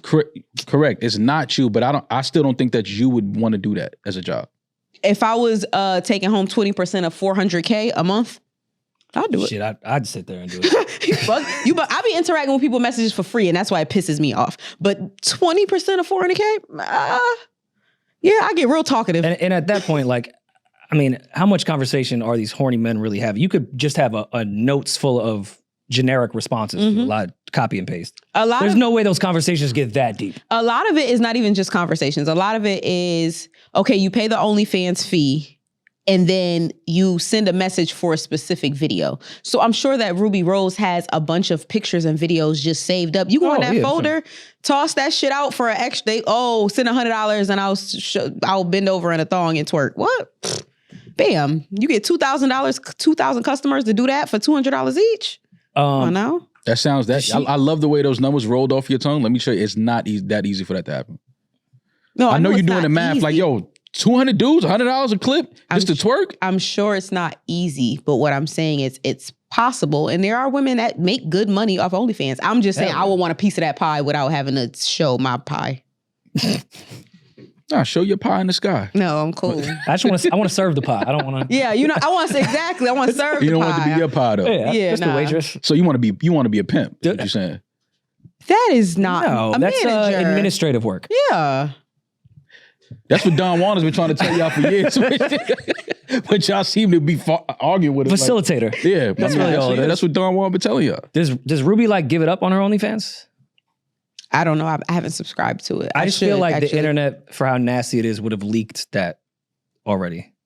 Like, she's making 400K just to show her half of the thong? Yeah, I don't think she's naked. Good for her. She's completely nude or nothing like that. I just think she's the same shit she wears on her Instagram. Damn. Oh, well, shit, good for her. Which is why it's mental health, because you can see those same photos on her Instagram right. for free. But you got these incels that know that they would never have a chance of speaking to Ruby Rose, feel like now they have access to her on OnlyFans. That's what all of this is, just preying on mental health. That's all the shit. It is but definitely you don't have... It's not like Ruby's DMing you from her account. They don't know that, Rory. Mental health. They feel like it's her. But you're paying... I don't know. This is when they crazy show up to her book signing and be like, we speak every day on OnlyFans. Talk to me. And Ruby looking like, nigga, that ain't me. These are the people that are out here in the world that are paying this money. Scary. These are the $25 a month. These are the $30 a month guys that are just... She didn't even claim Drewski, who's famous in a relationship, when they actually were. She said he paid for it, and then double back was like, yeah, no, he didn't. We was really together. Really he hurt my feelings. Rory, we've seen people that we know were in relationships, and they asked the girl like, hey, so how was it dating? They're like, who? I don't know who you're talking about. Oh, yeah, me, I do that all the time. I have no idea what you're talking about. I'm about to start doing that. I don't know who you're talking about. Like, who? I was never in a relationship with them. Oh, Ma, you missed our conversation. I'm gonna start being mysterious. We had the same reaction. We all had the same reaction. What do you mean you're gonna start being mysterious? I'm gonna start being mysterious. Ooh, nobody knows anything about me. She's on a podcast. I could talk about everybody else's business. I don't got to talk about my own. Name one mysterious podcaster. There's mysterious podcasters. Like who? Who? Joe Rogan? Who? Joe Rogan tells us when he eats a wild boar right before he starts recording. Who's a mysterious podcast? But that's mystery, because where he get the boar from, how would he catch it? You don't know. You just know he ate it. You could type in a code, Rogan? 20% off to get the gun. Joe Rogan doesn't catch boars. Boars catch him. Oh, They just show up at his house like, please eat me. He runs with the boars. Yeah. The boars just show up to Joe Rogan's house. But you're going to start being more mysterious? Mm-hmm. More mysterious, or you want to be mysterious? I'm going to start being mysterious. I don't feel like I'm mysterious at all. Wow. I overshare. It's a podcast. Rory that fast I already know. See, all right, so what happened? Nothing happened. What happened? She got a text. Yeah, I know Damaris always coming here with these fucking newfound had this fucking change of heart. I'm going to be more mysterious. I'm going to start going out more. I'm going to start making more. All right, what conversation did you have? A guy she liked the wrong reel on her IG of some shit that she didn't want him to know. No, she had a conversation with somebody that she liked, and they was like, oh, why are you talking? I don't like when girls talk about stuff like that publicly. None of that is true. So why you want to be mysterious all of a sudden? I want to be mysterious. I'm not even, so when I came in and I said I wanted to be mysterious, I don't want to overshare, Rory automatically was like, well, you're on a podcast, you have to, because all he gives a fuck about is this business, not me as a friend, right? You don't have to overshare, but I was talking about in life, not on the podcast. On the podcast, obviously I'm doing my job. It's my job to talk. I'm going to run my mouth. I'm talking about in real life. Like, I feel like, and a lot of people agree with me on this. I feel like sometimes I work through my thoughts and my emotions. Like how we come on this podcast, we'll get a topic introduced to us and we'll be thinking about how we feel about the topic in real time. And then by the time we get home, we're like, what I said on the podcast, I don't really feel like that about that topic, but I didn't get a chance to really think about it because it was spur of the moment, right? That comes with the game of daily podcasting. Yes, that's podcasting. But in real life, I do that with my thoughts and emotions. So I'll come in here and word vomit to Rory. And by the time I get home, I don't even feel that way about what I was word vomiting to him. But in his head, that's who I am as a person. Maybe not exactly you because you know me so well, but to the average person. So I'm like, okay, so now when I'm past that emotion, I'm past that thought, people that I've spilled those things to are looking at me like that's not me. So I mean, like that's me, or that perception of me is what they have. Meanwhile, I've completely like changed my mind and I only thought about that for 10 minutes. And I don't want that anymore. So I'm going to start. That's also helpful with daily podcasting. You can come back in. We just all have too much pride and ego. We can come back and say, hey, I didn't mean any of that shit I said last episode. Oh, when we do that, I was wrong as fuck. Or stand on it. Oh, that's what we do, which we shouldn't sometimes. The easiest thing now, I'm not mad at you wanting to be more mysterious. I don't think that you have to be mysterious. I don't think is the word. I don't think that people know much about your personal life. Yeah, I don't think that. But I would say, just don't say nothing you don't truly believe. And if that's truly believe, and if that's how you feel, and what you're saying is how you truly feel and your real thoughts, cool. No matter if you say it and then when it goes out, people disagree with you and me in the comments. Oh, what the fuck? That's crazy. Okay, you feel like that's crazy. I believe it 100% of everything that I said. And I think that's the easiest way to approach it. I think y'all are completely missing the point that I was not talking about podcasting about that at all. When I come in on podcasting, I stand on what I say. And when I do not... So you say you want to be more mysterious in life? Yes. I can't speak to that because I don't know exactly how not mysterious you are. That's what I was talking about. Oh, okay. All right. I wasn't talking about on podcast. I thought you were talking about on mic. No, on mic. Oh, and life? Is on mic. I don't know what you mysterious. I don't know what you do when you leave these four doors. So I don't know. It's all a mystery to me. You could go out there and have a kid. I wouldn't know what the fuck you do outside of these four doors. So you're mysterious to me as far as I'm concerned. Like, but I'm thinking you're talking about on mic, on camera. Oh yeah, no. No. And in life, then that's anybody dating me who has a problem with the things that I say, Mike, depending on how fine they are, they just gonna have to deal with it. Depending on how fine. If you a certain level of fine, right? I'll come out here. I'll come out here. Act right. And be like, happy Eid. Look how fast you act right. You act right. Grand Rising. Grand Rising. Happy Eid. I don't know. I thought that's kind of like backwards because why would you want to be more mysterious in your personal life with your friends? Like I could see on the microphone not wanting to do that. Listen, man, we just gonna keep it real Thursdays, goddammit. Damaris met somebody and then had a conversation. That's not true. And now she feel like, you know what? Nah, I'm gonna be more, you know what? I'm gonna just, because you know what I mean? Niggas be feeling like they know what I be having going on.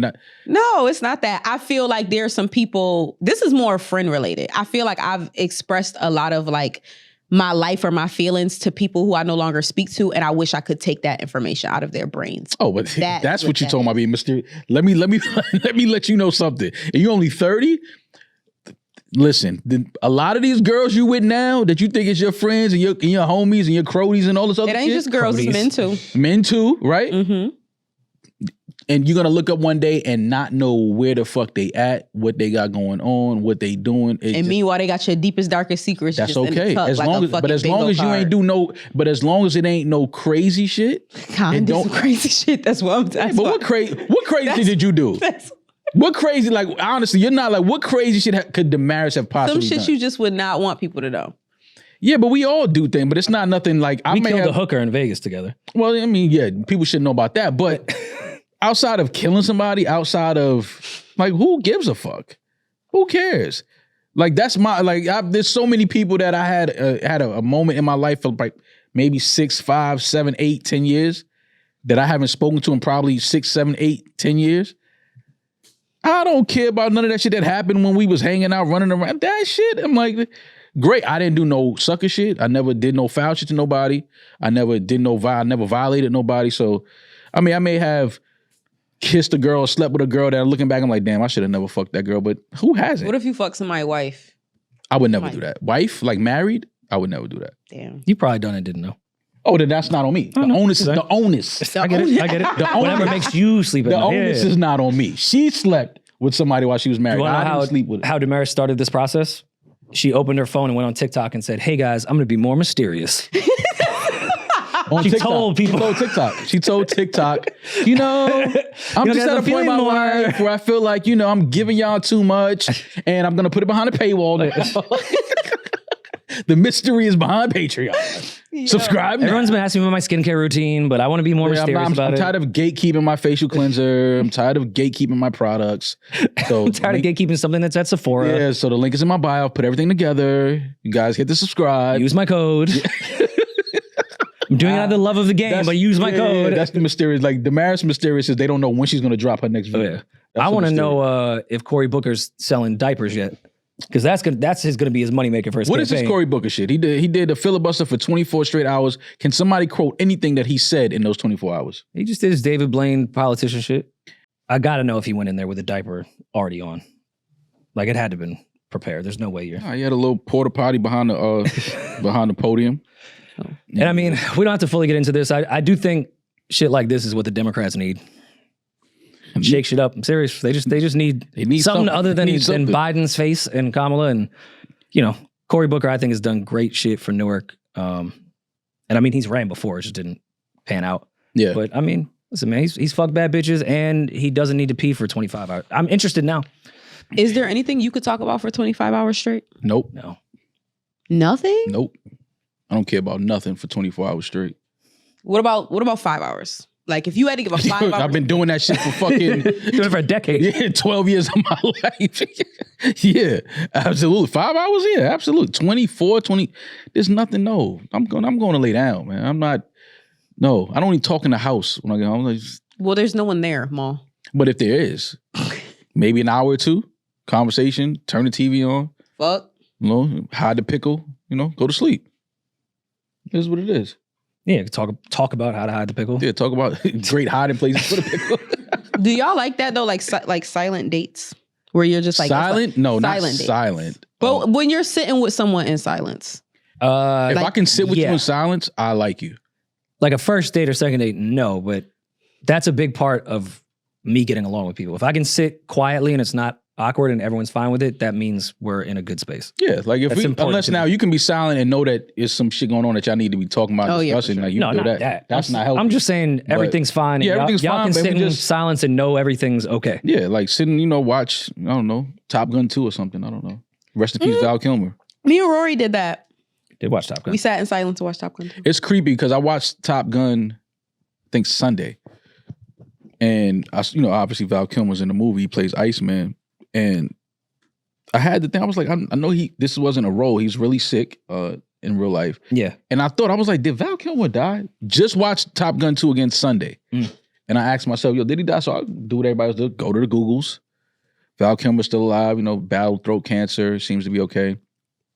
And literally, Tuesday? Yeah. Tuesday, they announced that he passed. Sunday night, watched it and thought that to myself. And then Tuesday, they announced that he passed. So you jinxed him. Val. I don't think it was Maul. I think it may have been a disease. I think he was fighting something, but it's just funny how that happened. Like I literally thought that Val Kilmer died. So I'm like, is he still alive? When I watched Top Gun 2 and then he passed Tuesday. So rest in peace to Val Kilmer. Legendary actor, and I've said it a million times and continue to say it. Top Gun 2 is incredible.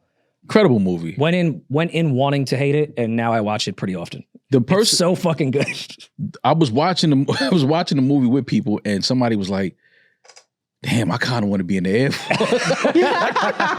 And I'm laughing because I'm like, looks cool. I'm like, this is what it makes you feel like in watching it. You feel like, and then like towards the end where they're just over like the ocean fighting, it's like, nah, I'm cool. I was like, yeah, you don't want to be over that open body of water and you get shot down and now you just floating in the fucking ocean. I'd rather take my chances in the jungle in flying Vietnam. Through the valley where it's not real. Now they behind you and shit. Yeah, it's not real, but when it's real, you don't want that part.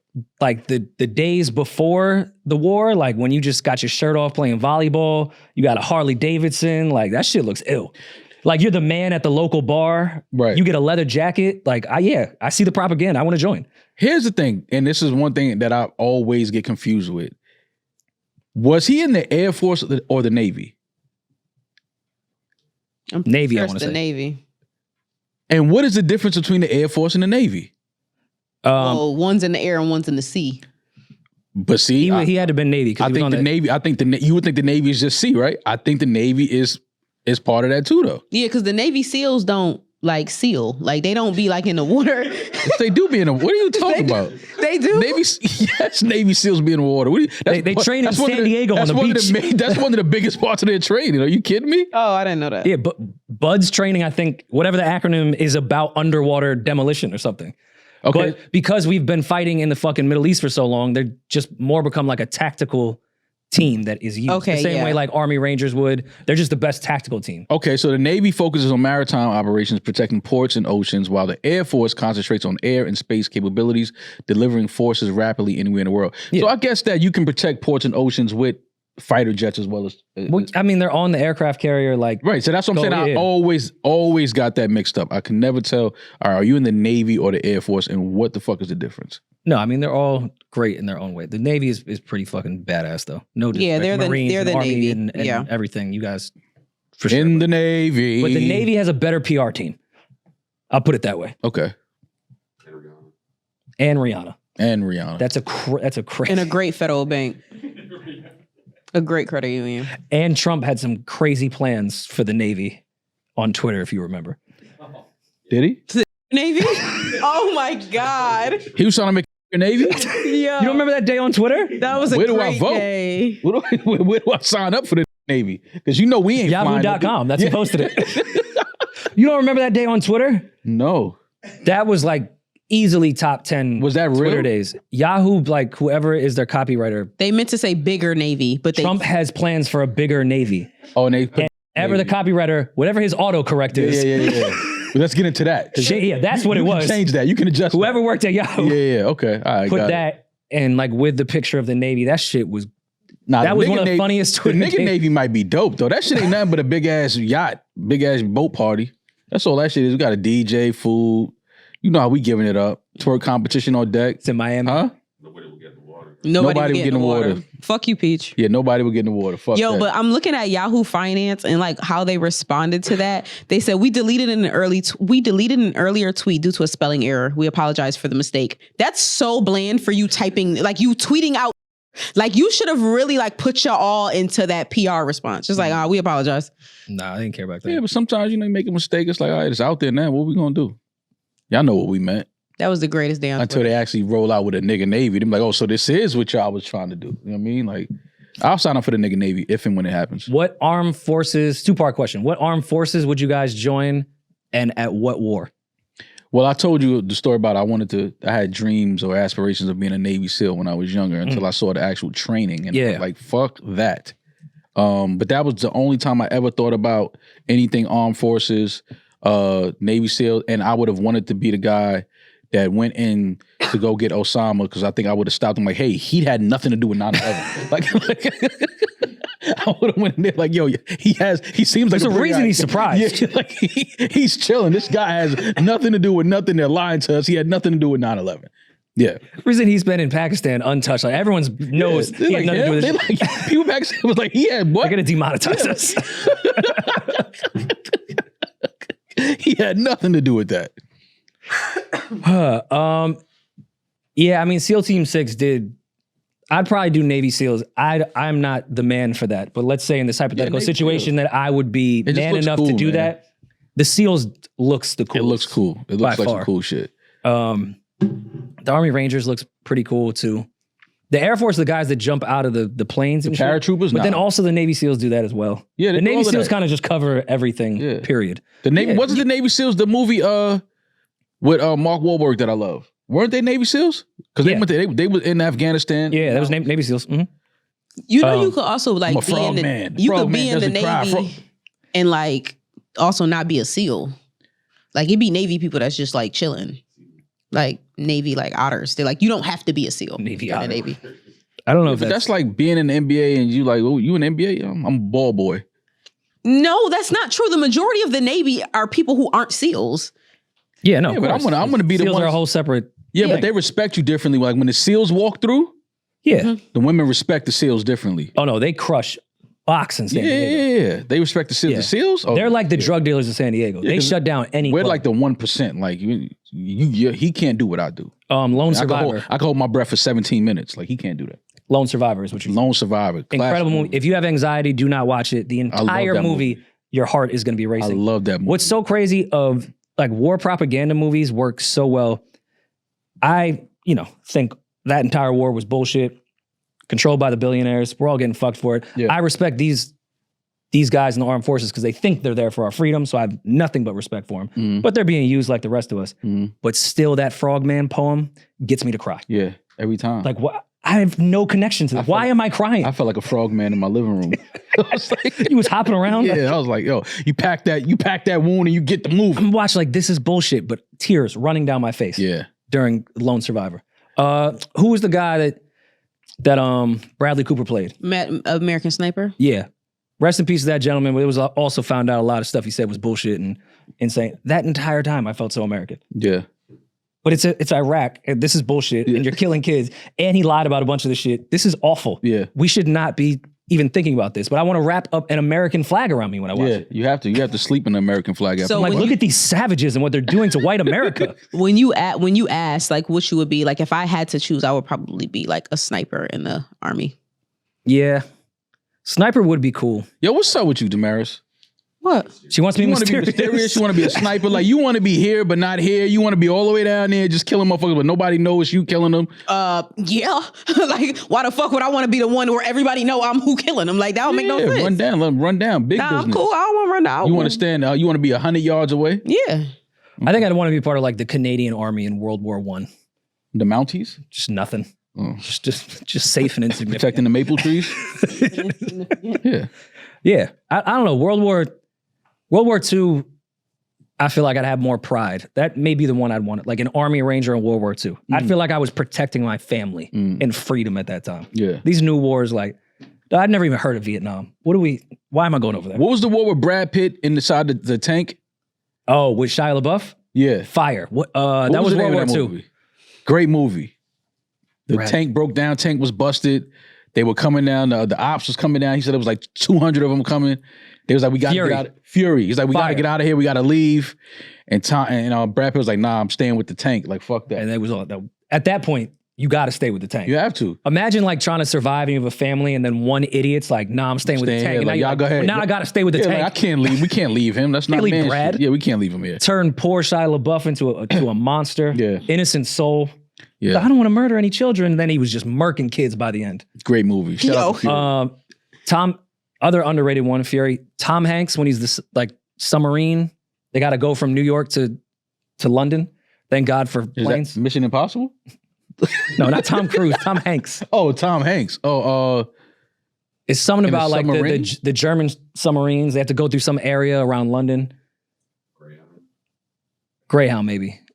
There's a lot of underrated war movies that always just make us look like the heroes. Yeah. Like the Germans had a real bone to pick. There was another movie I forgot it was like a submarine movie, and that looked crazy. That was like one of the best movies I've seen out of Crimson Tide is obviously a classic. Yeah. But I forgot the movie that I watched, and it was like you could actually see the submarines like shooting under the water. It was crazy. Pearl Harbor, you could see that shit too, which was nuts. Great movie. Pearl Harbor. Incredible. Great movie. We should do a war watch party sometime. How sad and depressing. I'm like, cool. War movies are the best. Yeah, I love them. It's not even really close. But in way more important news, I don't know how we're talking about Cory Booker when we finally got the answers we were looking for. Just recently, we were talking about on Don't Know Ball, Crime Mob, and what they have done for the hip hop genre. How close to heart Diamond is to me as a lyricist, MC, and purist of this genre that I love. Mm-hmm. I didn't know Kenyon Dixon was going to be the one to break the news. So Kenya tweeted, finding out Crime Mob broke up because Princess lied and told Diamond that they saw Michael Jackson at Six Flags and he wanted to get on Nuck If You Buck is sending me, dog. What would MJ be doing on Nuck If You Buck? To me, that looks like that's real friends. That's how you fuck with your friends. You have to. But obviously, Diamond wasn't in a space to be joking. That was like a career-changing, life-changing feature that she thought that they had. And you would have heard if Michael was at Six Flags.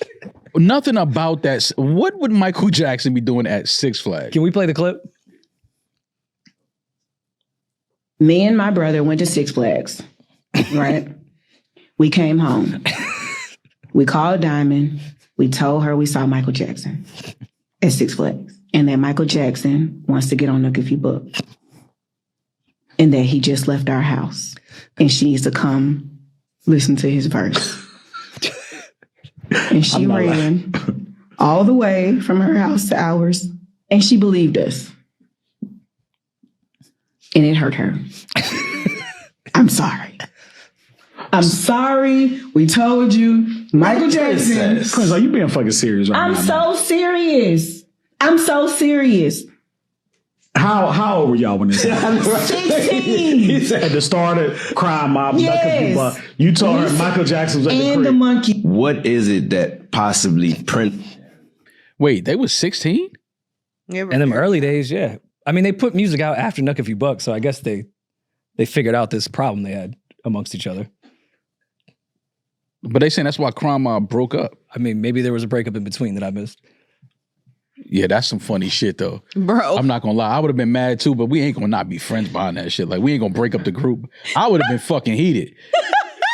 You niggas tell me, yo, Michael Jackson just left the studio, recorded up, and I wasn't here, and I run down here and this Flex Alexander. Yo. Please. I would be mad, but we ain't gonna not pod again. My older cousin told me my grandfather was a serial killer when I was young, and I believed it for like a couple months and was terrified of my grandfather. Like, didn't even want to go near him, and he didn't understand why. Still talk to my cousin today. It's fine. Yeah, it's all good. It's man. totally okay. Yeah, play some pranks, man. I just think it's funny that not only did they see Michael, he wants to get on Nuck If You Buck, he came to the house and that's where he laid the verse. He laid the vocals. He laid the vocals at the crib. You gotta come hear Michael's verse. Yeah, some shit is just like, all right, man, you really believe that? You think that Michael Jackson pulled up to the crib and laid vocals in the closet? Damaris, we may need more time. This could be a next week Patreon thing. Okay. Do we write the Michael Jackson Nuck If You Buck Oh, verse? for sure. Oh, for sure. Is that our next battle? Oh, for sure. Michael on Nuck If You Buck? For sure. I'm down. I'm gonna smoke you. Am I allowed to? But Mike ain't rapping though. He's singing. Nah, Michael, he got a little tone, Yeah. like a little double time flow. Show me Michael Jackson's double time flow. Pull up the record right now. Nah, Mike got a few. Pull Hold up. on. Don't tell me what he got. Pull up the record. Mama with say, Mi- mama say, mama. Come on, that's rapping. That's not rapping? But that ain't even Mike saying that. That's like, Yeah. that's like a choir. Which blew my mind when I found out that wasn't Michael that saying ain't that. Mike saying that. Show me a verse where Mike is in his double time flow. There's got to be something. No, Rock it's my not. world, you know you did, and anything I want, I get. Come on now. He get into his bag a little bit. That's a hook. He's singing the hook. He's not rapping that.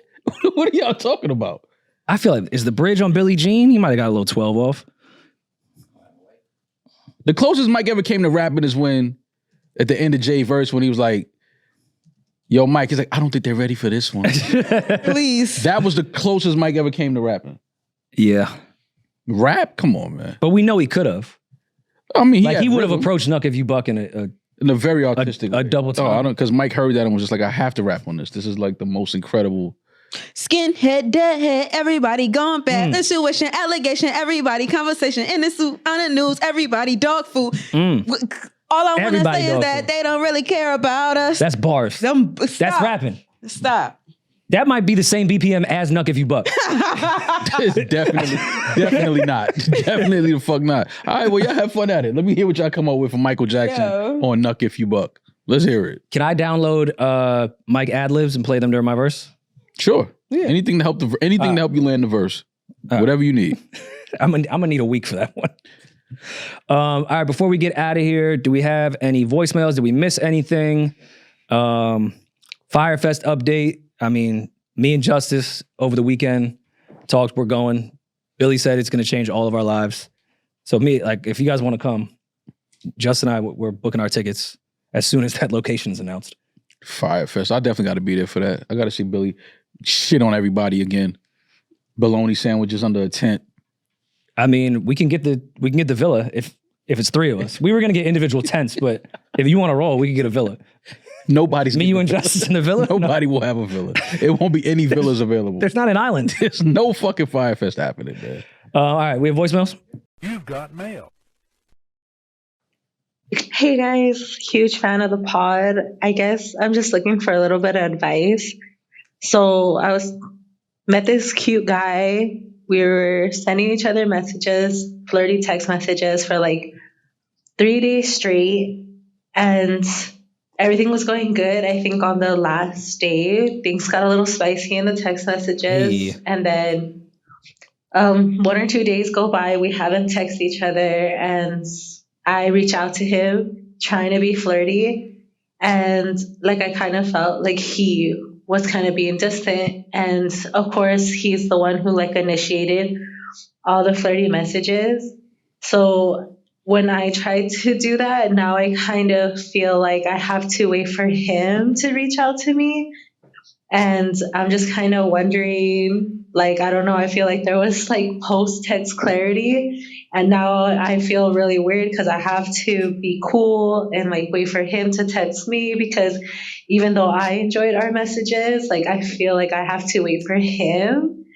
So I'm just kind of wondering, like, why are guys like this? Like, why does this happen? Why do I feel like I have to play it so cool even though I enjoyed our conversation and want to keep being flirty with him? Thanks, guys, for the advice in advance. I mean, balloon knot and then say the ball's in your court. Yeah, send that invisible ink, man. Do not do that, baby. Why not? Don't do that. Don't do that. They're already If he was flirting. consistent with the flirting, then yes, send the consensual balloon knot. But No, it don't have to be the balloon knot, but send a little invisible ink, little, I Don't think do some that. people just are bored for a few days.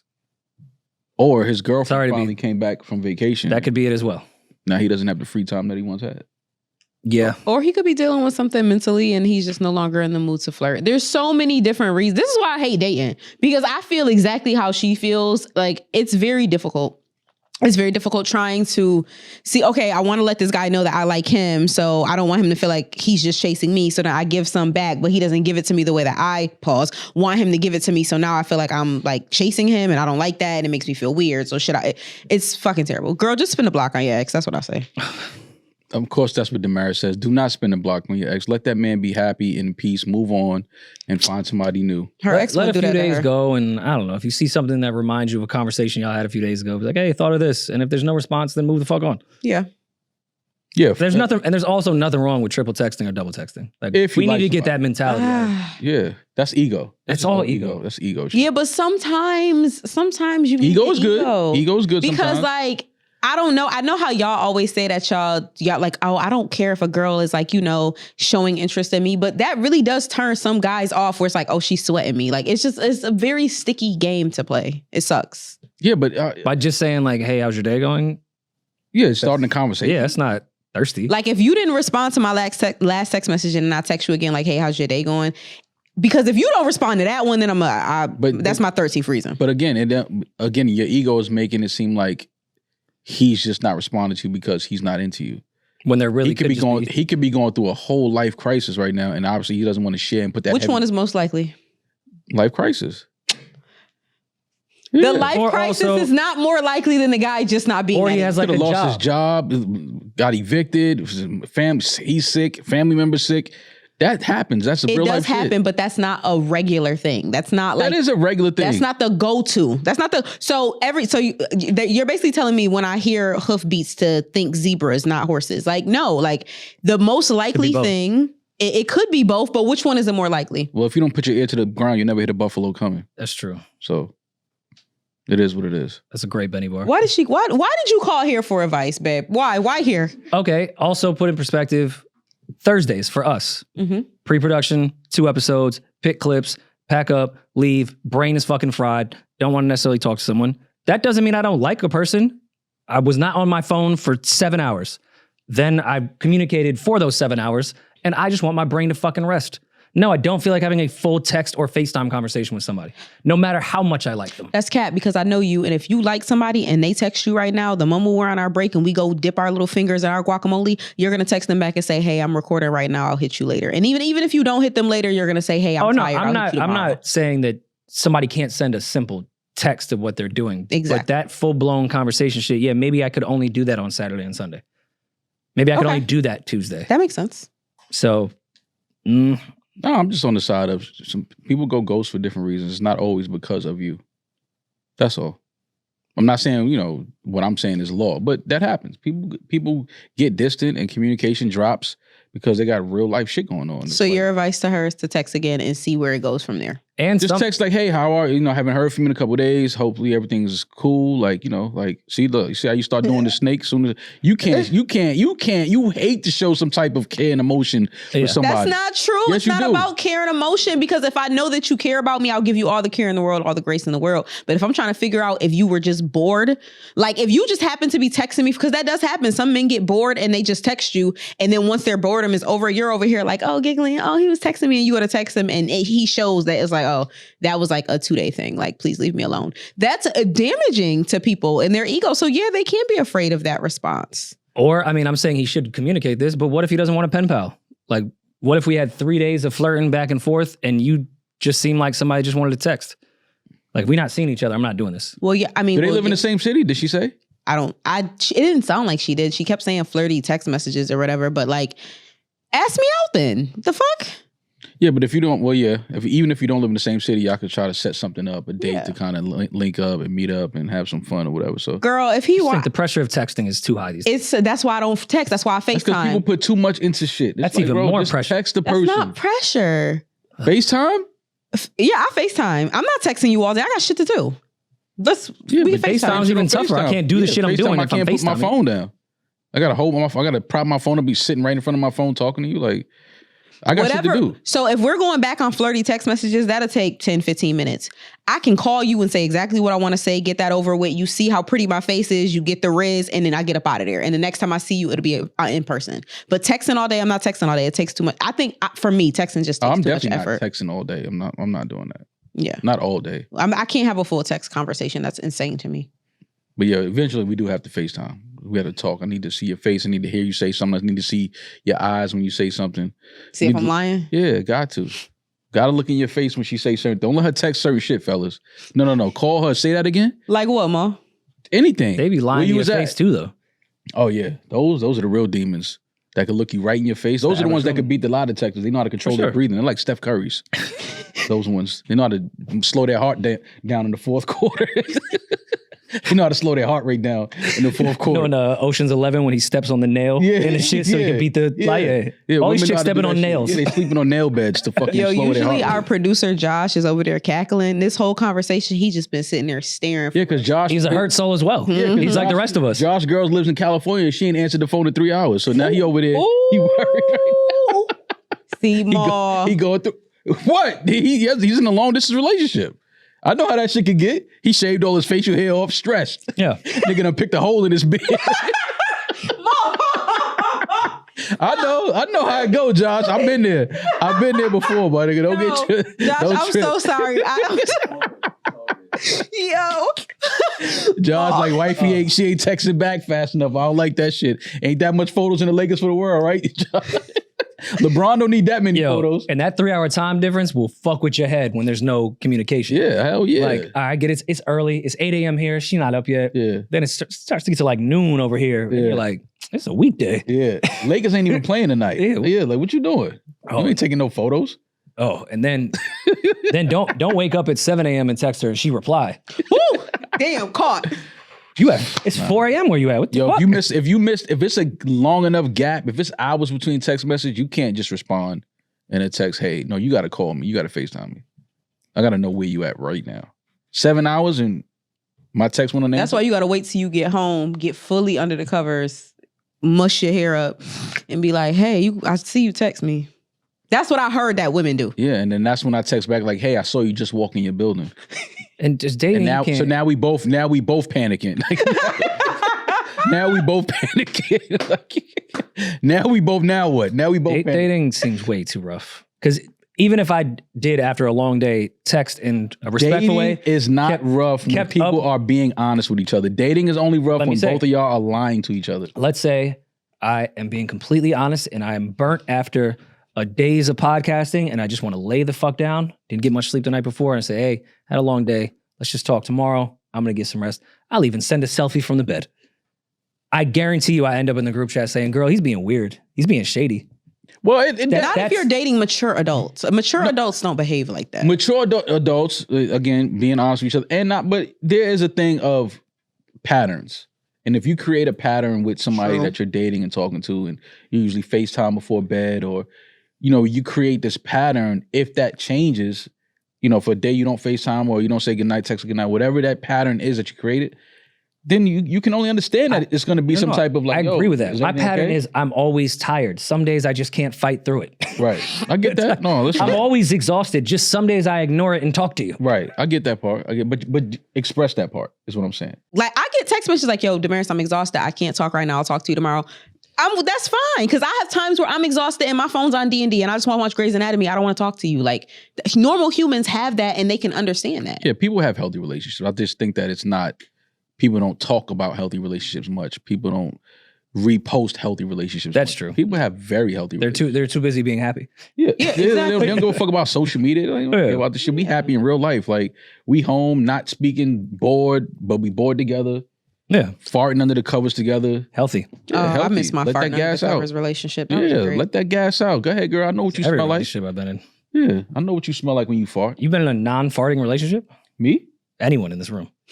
Oh yeah. I mean, there's women that I don't know what that, but that was like, you know, little Cute flings. little thing. Yeah, little flings. But like real relationships where like I got shit at her crib, she got shit in my. Oh, we fart. Yeah, like. I know when your period is coming by the way you fart. Like, Mom yeah. make everything funny, yo. I'm just saying, real talk. If you with a girl, like you really with her, You saying and she flings. fart, you like, yo, you on your monthly, like you Date 2.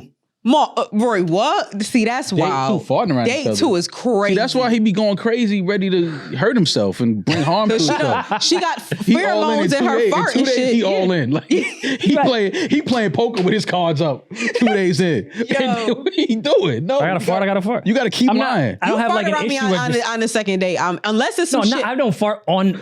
First of all, I don't fart on any date. Like I'm not like on the wood that's chair. not- like yo, hear this. Pull my no, finger. not like I'm that. saying, Not like that. I'm saying if she's staying over and she stayed over a few nights and we're on like date 2 of going out. Yeah, I'm a fart if I have to fart. Y'all look weird. Nah, I'm cool, bro. I hate when people I don't let make their, a show out of it like a fucking 6-year-old, but yeah, I'm gonna fart. No, don't let your representative leave too quick. Like keep him around for at least 5 dates. I need a representative for at least 5 dates. The only time I fart around a girl that's not my girl is like if I'm asleep. You Like, look she like might- you fart in your sleep. Oh, I let it go in my sleep. Oh man. How do you know? Because I can feel the vibration. I'm like, I just let one go. Yo, It's in your dream? Yeah, you know, I'm like, well, damn, I hope she ain't hear You that. fuck around and be in the bed with a dude and fuck around and fart and wake yourself up. It's to That's see why if you he gotta up. fall asleep. That's why you gotta fall asleep watching Heat. The shootout scene. Turn the volume up no matter what. Yeah. It's like farting on a plane. exactly. Nobody knows. Nobody knows, man. She might smell it and be like, I think this nigga just can't prove it. Didn't hear it. Can't prove it was me. Maybe it's you. Like, it's not, we don't know who it is. Now we under the covers guessing. Like, I don't know. I didn't eat that. I mean, I don't be like gassy like that where it's like an issue. But if I have to fart, I'm gonna fart. Just go to the bathroom and fart. Why If I'm in bed, Yes, go Sleep? to the bathroom. Well, not if you're asleep, obviously you don't have any control over it. But I'm talking about Rory. Like if we're laying in the bed cuddling and it's like our third date, bro, go to the bathroom. No, but first of all, see, that's just having some couth. Like, if we're cuddling, yes, I will hold that fart. But like, if I just need to fart and we're just chilling, I'm gonna fart. That's like if I'm in a full blown relationship and we're fucking and I have to fart, I'm gonna hold that fart because that's just couth. But just chilling, yeah, you gonna hear this fart? No, that's crazy. it's 2 days in. That's crazy. Two Take it. dates. That's Dates. Take your ass. Dates. I But didn't say even date. 2 dates. 2 days is that's- kind all of. right, but how far apart are the dates? It don't matter. Yeah. I don't know you like that. You still got like beauty marks I haven't seen. Go to the bathroom. Take that fart to the bathroom, bro. Yeah, I can't fart in front of you on. I think it's more annoying for people that snore on the first night. Go get a mask. Figure that shit out. Yeah, but I don't have no You mouth shouldn't. tape. The way people say you shouldn't be dating if you broke, you shouldn't be dating if you snoring. Yeah, but I don't have no mouth tape. So put duct tape on my You know, mouth. That you work? don't travel with that. No, I don't. You don't put the condom and the in the hoe bag. I'm a the black. tape I'm a black man. I can't travel with tape. with tape. They gonna be like, yo, what he up? I can't travel with no tape. I Nah. find snoring really attractive. Women snore. I find it really attractive, especially if I like really, really like you or love you. Like the fact that you're that No peacefully matter asleep. if you like that nigga, he could do anything. And you like that shit. Shut the. That's shut not the, true. Shut your ass. I'm sick of Damaris with her shit. He can do the If he- fart, snore, if he cough at the same fine, time. If he fine, he can fart. Like I don't care. How fine is he if he fart? Shut the fuck up, Damaris. I'm sick of her shit, man. Just shut your ass up. God. She always got that prerequisite, like, yo, if he fine. Like, That's not if I really do like anything. him, like, shut the fuck up. I'm just being Could honest. shit in my kitchen floor. Yeah, if I really really like That's what men shit, do. yeah, I Women, don't that's shit. what men. Women will put up with damn near That's what men anything. do. They shit on the kitchen floors. Like, That's a real man. Trying to take masculinity away from us. We shit on the floor. oh my god. I'm just telling y'all, when women really like you, like it's a lot they will let you get away with, except me seeing your ass crack. I don't give a fuck how much I like you. I better not ever see the crack of your ass. Like ever? Like ever. Have you ever showered with a man? No, not like that. I mean, you got pants on and I see a Oh. crack of your ass. I'm cool. Why though? What's I'm the- cool. I it's- can't undo the ick. I know it's not reasonable. I'm not saying that it's reasonable. I can't undo that ick. I can understand if it being an ick if it's not your man. Like if it's not a guy you're with, you're like, yo, pull your pants up. But if your man is around the house, he got his I mean, but basketball yeah, shorts on and like Well, he yeah. bent down to fucking, y'all broke a glass, he bent down to sweep it up and you see the crack. Like, you know he ain't got no drawers on under his basketball shorts, you icked? I would still love you. I'm you not was gonna just sitting leave there you. you was just sitting there licking all over this man. Now it's an ick Not because I'm his crack. sweeping up something. Listen, you can have the ick. I'm still gonna stay with you. I'm not gonna leave you. I'm not gonna make you feel like shit, but I'm gonna go, ugh. Put your Okay, pants no, up. that's cool. Yeah, Yeah, that's- she's just gonna cheat now. yeah, No.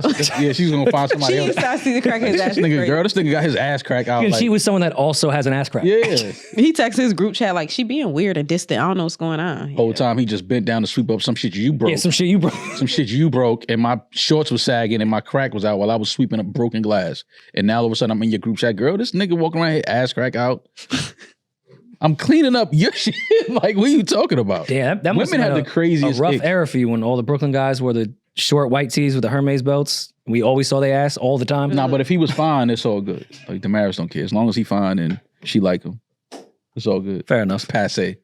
Well, this was fun. Everyone enjoy their weekend. Have a safe weekend. Yes. I think the weather's supposed to be okay. It's going to be shitty. It's raining until Tuesday, but it's all right. They're not streaming Dreamville Fest. Did I read that correctly? They're not streaming? Yes. Oh, I'm sorry. Damn, man. I was really looking I forward. could have misinterpreted that, but I was at least excited to watch the stream because I don't think I'm going to make the trip. I think I'm too tired. Is Wow, that if what I it is? drive, will you go with me? That would be like Driving in North Carolina is sick. I've done it before. That's a drive, especially on a Friday. Oof, on a Friday is crazy. No, we could fly. Yeah, Well, y'all have fun at Dreamville Fest. I'm saying now that I probably won't. Well, Rory's not going. Is this I weekend? begged him to. He doesn't want to go with me. Well, I mean, listen, if you're going, have fun. Whoever's going, if you're listening and watching, have fun. Tell Jermaine I said hello. And Don't tell Jermaine that, y'all. why? Don't tell Jermaine. Yeah, What's up, Jacob? Eve said on his Twitter, no, it won't be streaming this year, which sucks. They always did a good job with their streams, but all right, well, You know why I didn't know. Eve don't want the same shit to happen last year. If someone this would nigga catch it decide- on a phone yeah, but anyway. if he decides to give another speech, Eve don't He will. want to. Eve like, nah, we ain't streaming that shit. If you got to be there to hear it, he ain't. What, they can take everyone's phones? He gonna turn the Wi-Fi off in the whole the whole No cell 20-mile service? radius. Yeah, it'd be easier to unplug the mic than it is to unplug the stream. So. Facts. Well, yeah. So I'll probably just be chilling. Well, whatever you're doing, be safe, be blessed. We'll talk to you soon. I'm that nigga. He's just Ginger. Peace.